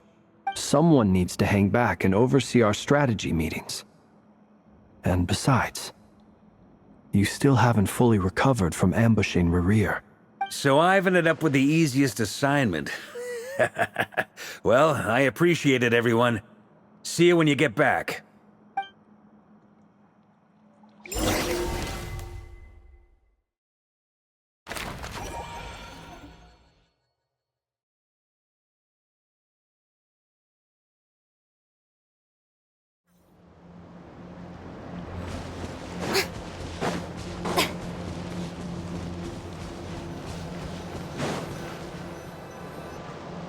Here, this will serve as a good spot to cross over. Arlecchino, hold up a second. Since you brought us all this way, would you mind telling us what you got planned? We still haven't got the slightest idea what's going on here. And if even Columbina doesn't know where the iridescent moon's marrow is, how do you? Simple. Because I am an inheritor of the royal bloodline of the Crimson Moon, and one of the last surviving embers of the Two Worlds' flames. Huh? Are you serious? As in, you're a descendant of that Crimson Moon dynasty we were just talking about? The one from ancient Conria? Your surprise is understandable. I was also taken aback when I first learned of it. But the more I thought about it, the more I realized the signs had been there all along. When I was young, I discovered I could wield a very special kind of fire. It coursed like blood through my veins and smoldered away inside my nerves. What's more, whenever I experienced strong bursts of emotion or drew too deeply on this power, it was like some kind of presence within the fire would begin to gnaw away at me, consuming me from the inside out. Exactly. That is why my hands are like this, too. At first, I saw it only as a curse, but once I became a harbinger, the jester apprised me of the truth. Together with my own investigations, over the past few years, there are several things that I have gradually come to understand. For instance, take the so-called Crimson Moon. In truth, it is nothing more than the shattered remnants of the iridescent moon, fused with the abyss to prolong its lifespan. Since this blood flame was bestowed upon me by the Crimson Moon, it is a fusion of the iridescent moon's former power and the corruption of the abyss. You all understand the nature of the abyss well enough. I draw upon its power, and in return, it hungers for my soul. This strange blackness is the mark of corruption it has left behind. If I recall correctly, you once told me that if the corruption ever made it to your heart, you'd become a completely different person. Yes, and that's the reason I'm always careful not to push my power too far. It's essentially a never-ending tug-of-war. Whew. Sounds intense. Anyway, the rest of my story can wait. Is there anything else about the Crimson Moon or the Iridescent Moon that you're unclear about? Paimon has a question. So, the Crimson Moon that the Carians used to worship was actually the Iridescent Moon, right? Which was one of the three Moon Sisters. Does that mean that the Carians were to the Crimson Moon as the Frost Moon Scions are to the Frost Moon? So much of that history has been lost. We have no way of knowing exactly what they were like. But I would suspect that the Conrians weren't as devout in their moon worship as it might appear. The iridescent moon's remains simply served as their link to the abyss. Later on, perhaps someone discovered a way to make direct contact with the abyss. Or maybe there was some kind of ideological divide. Either way, a dissenting faction staged a coup and drove out the royal heirs of the Crimson Moon dynasty. Still, even with the dark sun looming high overhead, the Crimson Moon's glow never truly faded. If you want living proof, it's standing right before you. The first time we met, I sensed something familiar in your presence.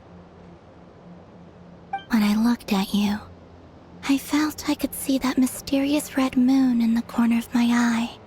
In your flames, I saw its broken image, surrounded by a strange black aura.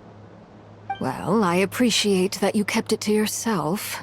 Much about the Crimson Moon is still a mystery, and I'd prefer not to end up as the object of an insane research project. Anyway, time is against us here, so if there's any other questions, they'll have to wait. I just want to make sure I've got one thing straight. In her letter, Sandrone mentioned that since you are unable to contain the iridescent moon's marrow yourself, you intend to leave it in my custody. Correct? That's right. For now, it's the only way I can pay you back for your help. The iridescent moon is already part of who you are, so with its marrow in your possession, you'll be even more powerful than before. Deal. Then let's get started. Get what started? What does this place have to do with the Crimson Moon? When I first became a Harbinger, the Jester gave me a book called Paranhari, also known as Leobranto Innamorato. You should be able to buy a copy next time you're in Fontaine. It's a love story set in the Crimson Moon era, but setting aside the tangled romances of its characters, it also records a few interesting details. In the Crimson Moon era, or so the story goes, there was an orphanage that received children from beyond the bounds of this world, and subjected them to a peculiar induction ceremony. Beyond the bounds of this world? For real? And what kind of induction ceremony? The Crimson Moon sages looked beyond this world for beings with powers that surpassed the gods. But fearing they might lose control, they subjected these children to a process of refinement. They made these children crawl up a fireplace and kept asking them, "Have you died? Did you see it?" Until they finally admitted to having died and seen a crimson moon. The adults embraced the children who passed the ritual, telling them, "Within the fireplace, you have traversed the flames between two worlds. Here and now, you are born anew." The book leaves much unsaid, but I suspect that this was their way of branding the children they had enrolled, leaving an indelible mark upon them so that they would forever live in the Crimson Moon's light. That explains why I can't sense the Crimson Moon's marrow in this world. It makes sense that it would be sealed in a special space that can only be accessed temporarily through some kind of ritual. But there's no fireplace here. Do you see a chimney anywhere? Oh, are we supposed to build it ourselves? Okay, fine. Paimon will go find some bricks. That won't be necessary. The fireplace is purely symbolic. The key to the ritual is crossing the flames between two worlds. In other words, the flames that burn within me. Those burned away by such flames leave behind a kind of ghostly afterimage in the world. In the days of Conria, people believed they could be used to bridge the gap between the two worlds of life and death. In short, I can open a passage to that space for you. That's the easy part. The catch is I'll need to stay on this side to keep the passage open, so I won't be able to come with you. Once you're inside, you'll have to find your own way. Very well. Then I'll open it up. Traveler, spare me a little more moonlight if you would. I may need it.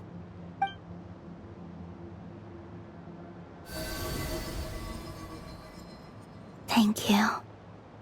I feel like I've recovered some of my strength now.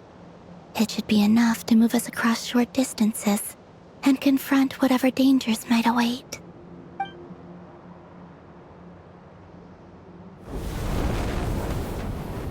Mistress of the seven hues of ages past, great mother of the present, crimson-clad sovereign of the two realms, by fire severed, by fire renewed, I offer myself now and beseech your descent.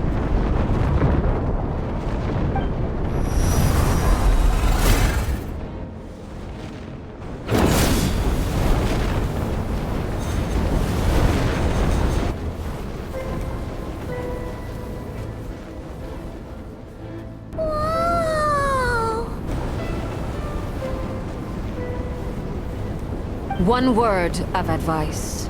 As you're crossing over, no matter what voices you hear, do not answer. Got it! I sense a sinister gloom inside, but also the familiar light of the moon. I feel that I am about to meet an old friend who has changed beyond all recognition.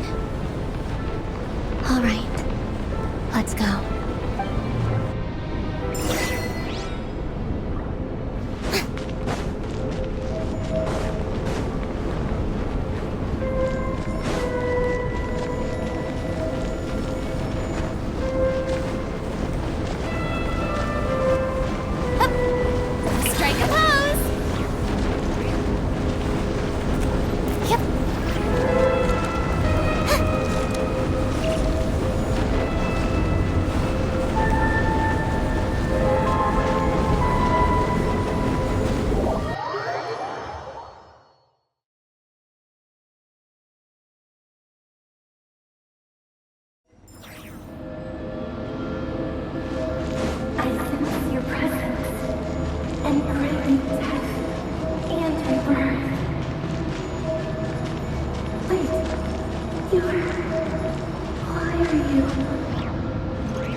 Fragments of your broken body, seized by the abyss and hung up aloft like mummified remains. Iridescent moon, was this truly what you wished for? Careful! There's something spooky about this place. Feels like something is lurking in the fog. But Haimon's right behind you. Whatever you do, don't run off without her.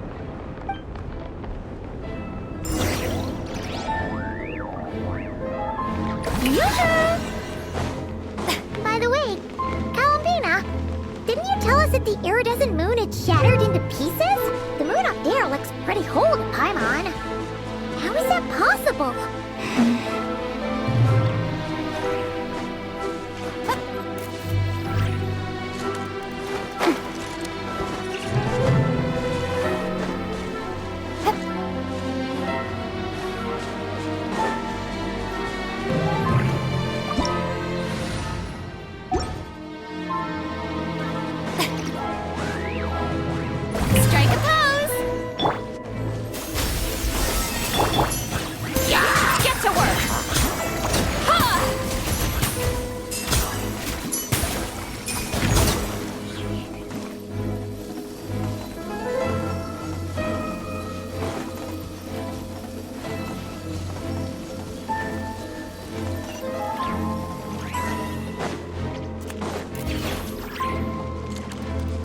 Like I thought.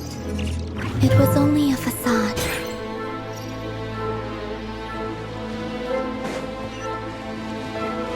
Show no mercy! Shower me with praise! Paradigm shift!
begins! Off to the freezer! Fulfill our pact! Into the void! Fearless.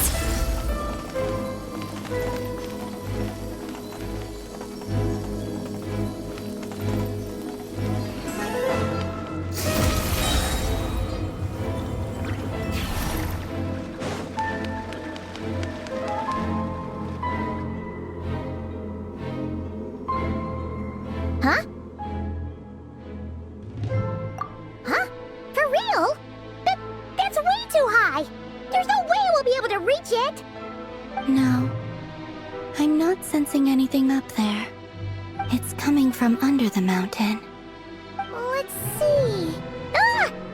There's some kind of weird shadow over the water! Wait, see that?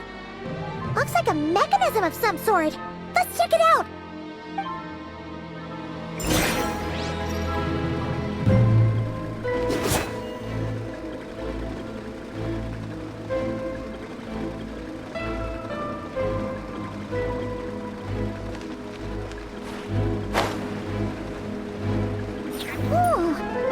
Looks like a device from the time of Kalia. Maybe people once came here to study the Crimson Moon's domain, and they left this behind. If we could activate it, we might find some clues!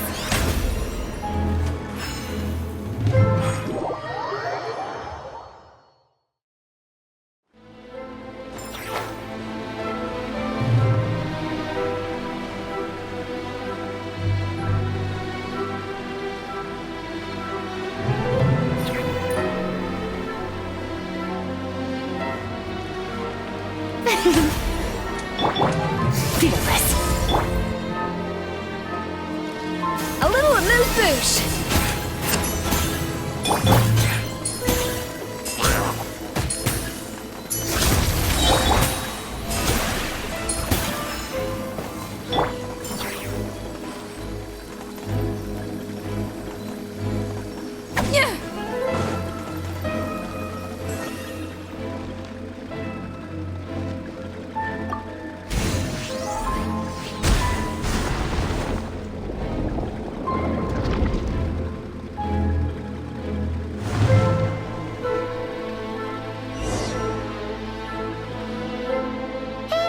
Look at that!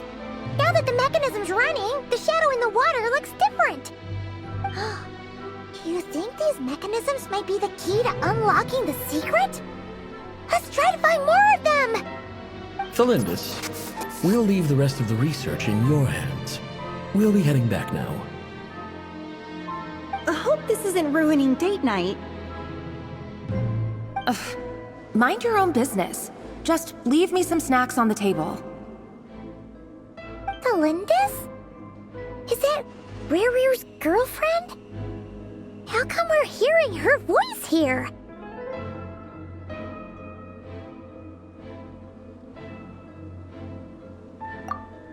Oh yeah! So, do you think she was studying this strange space all along? The Abyss has made this space extremely unstable. Maybe that's why some of the things she said and did were preserved here.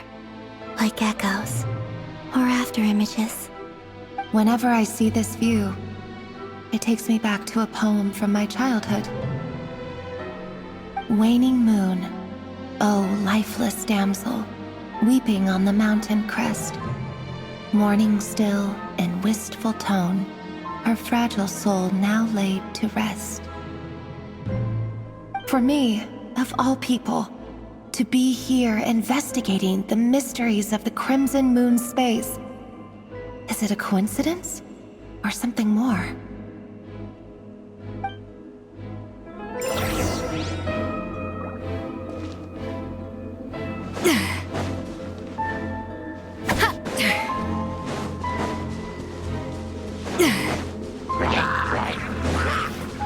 Off to the freezer!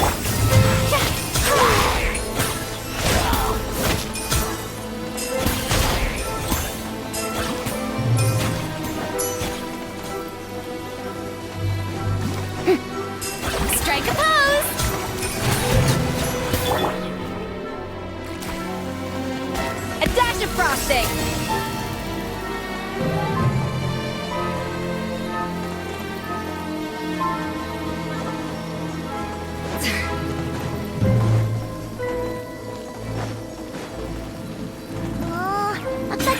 has messed up this mechanism. We need to find a way to get it working again. Let's see if there are any other devices nearby.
So the moon marrow, or rather the power of the 3 moons, is the key to unlocking...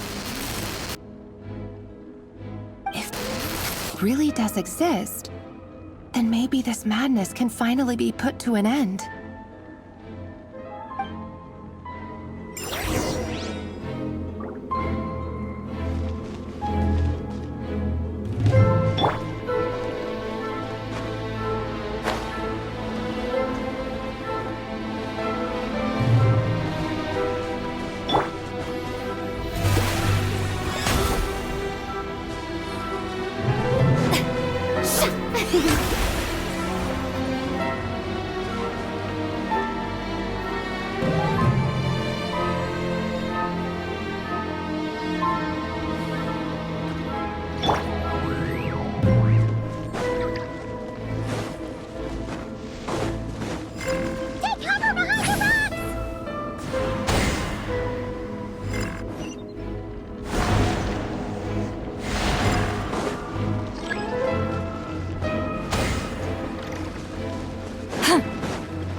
With the Abyss inhibitors in place, I should be able to access the chamber with them. Oh, Rerir.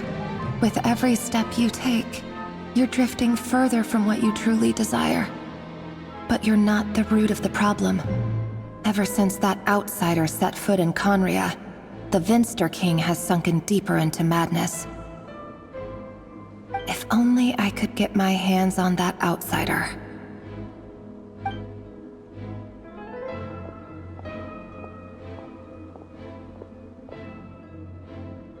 Hey look! The moon's reflection is back to normal! Felindus's voice mentioned a chamber with the moon marrow. Do you think maybe it's hidden in the moon's reflection? It must be. For within it, I sense the fragile aura of a dying soul. Then there's no time to lose! Let's go!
These things are so creepy. Looks like we'll have to destroy them if we want to get to the iridescent moon's marrow.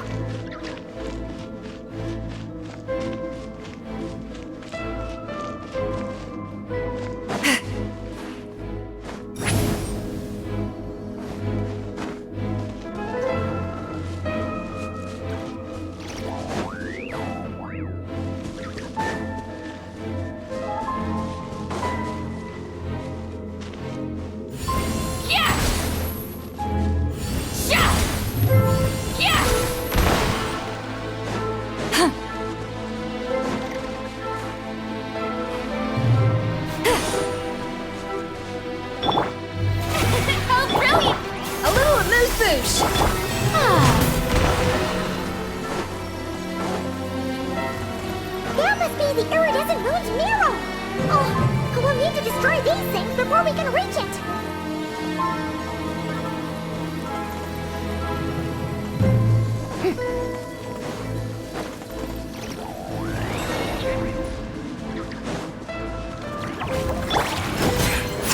A dash of frosting! Let the world collide!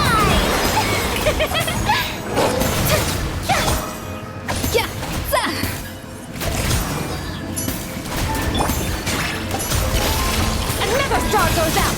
Fearless!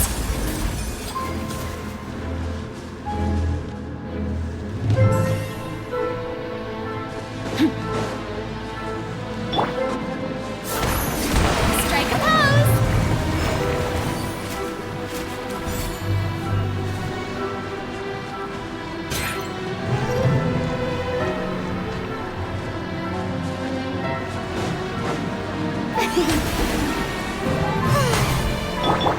A little amuse-bouche!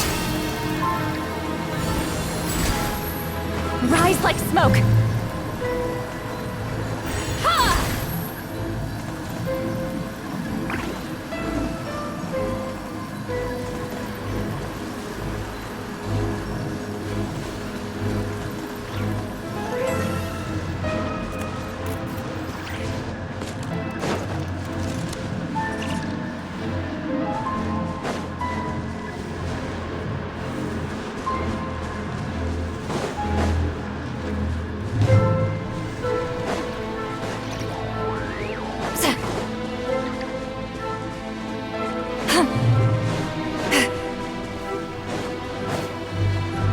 Get to work!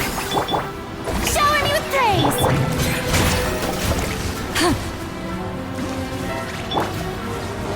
A dash of frosting! Paradigm shift! Merciless!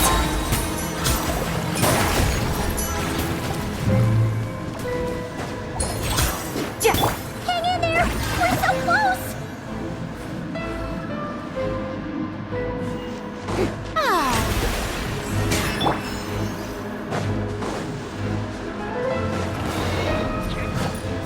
A burst of flavor! How dare you! Let my name echo in song! Show no mercy! You two! Time to end! Into the void! Fearless! Ha!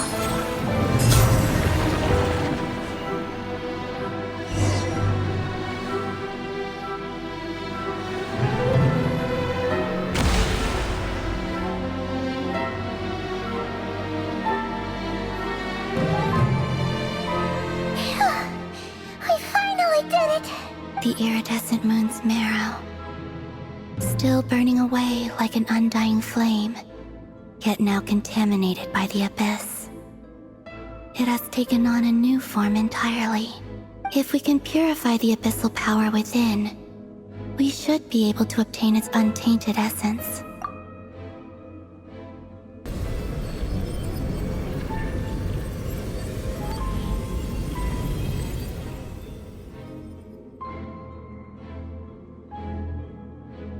It's so cold.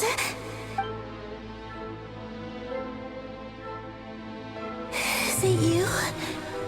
Are you here? Huh? Are you talking to us? At long last.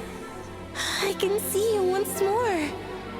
Our fates have crossed, and I am finally free. I'm sorry. I lied to you.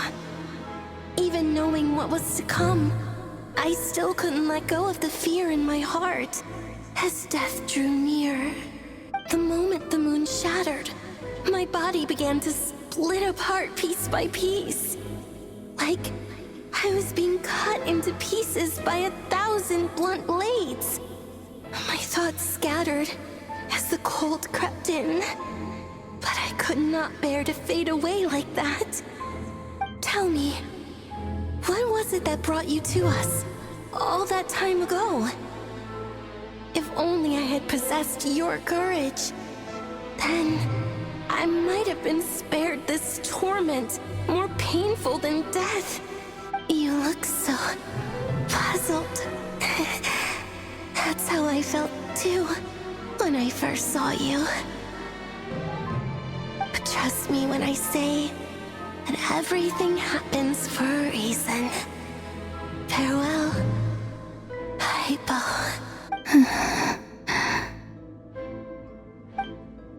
What was that all about? Was that the goddess of the iridescent moon?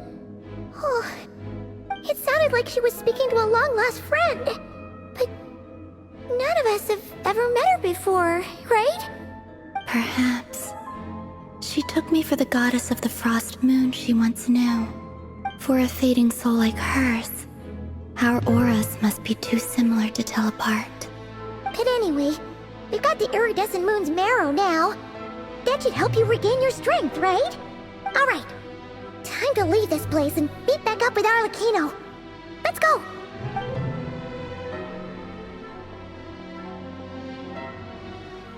That's odd. This place looks different than when we came in. Waning moon, oh lifeless damsel. Oh.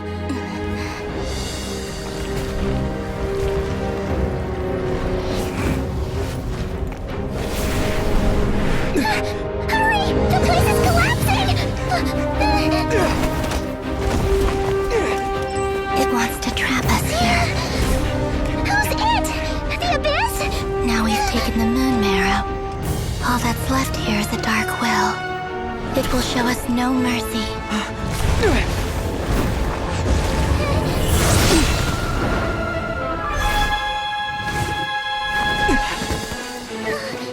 Give it back! The crimson moons! My marrow! My heart!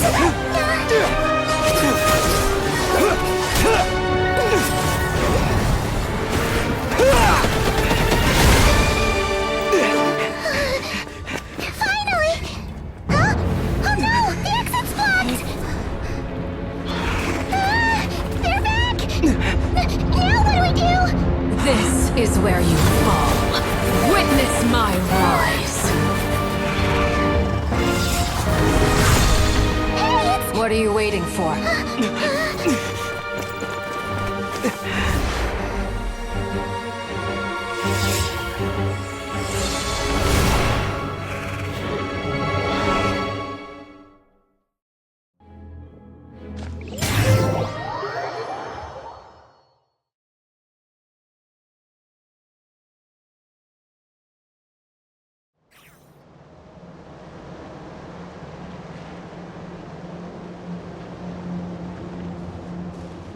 Oh, we made it!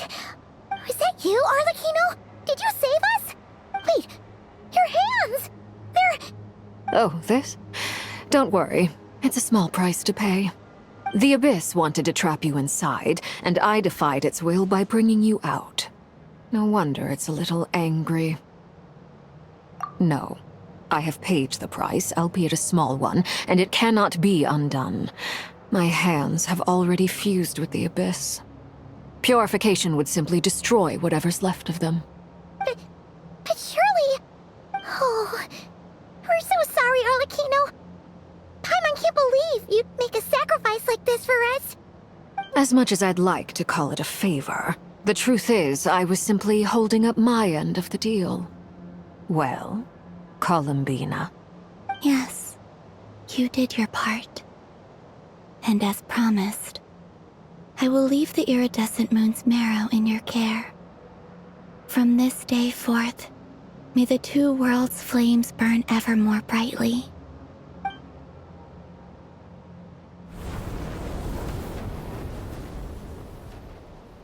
I'll take that as a blessing.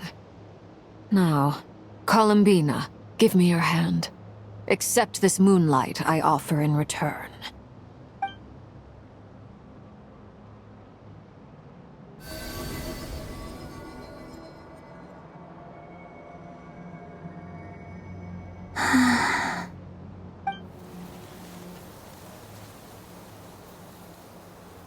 Feeling stronger? Hey, Columbina, are you okay? I'm fine. Our powers are a little at odds, that's all. By the Frost Moon's authority alone, wielding the power of the other moons was always going to be a stretch. Still, I think it's fair to say that your strength has returned, at least to the level it was at as Third Harbinger. It's still not enough. There's no way I can hope to challenge Rerir like this. Just one more ray of moonlight, if you would. It's okay. I can take it.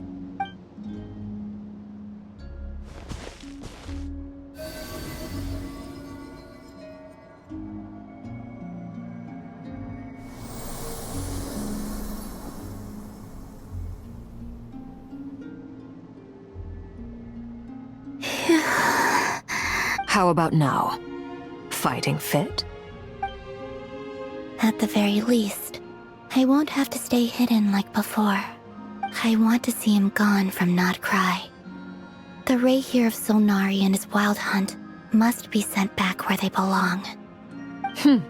Well, it's good to have something to aim for.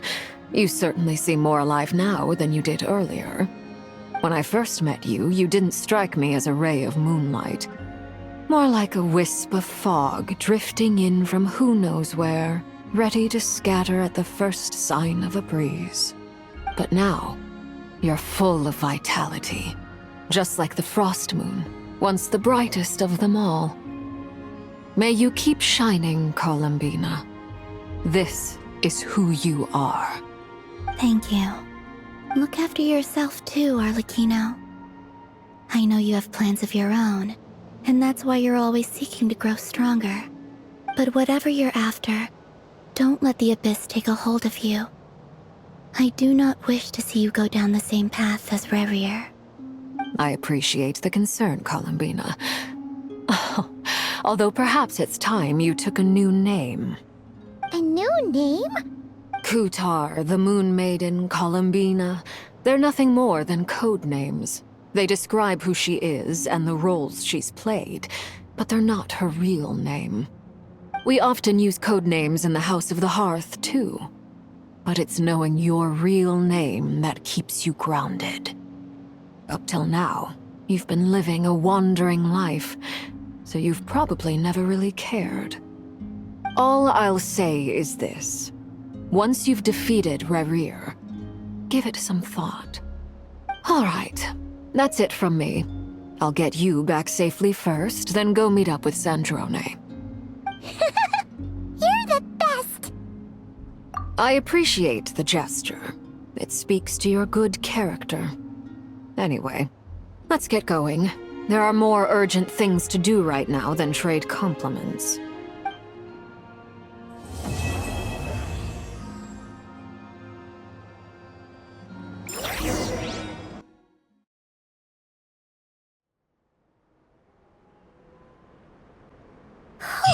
It was a close call, but we got the iridescent moon's marrow and restored Columbina's strength, and that's all that matters. In other words, mission accomplished. Paimon wonders how everyone else is doing.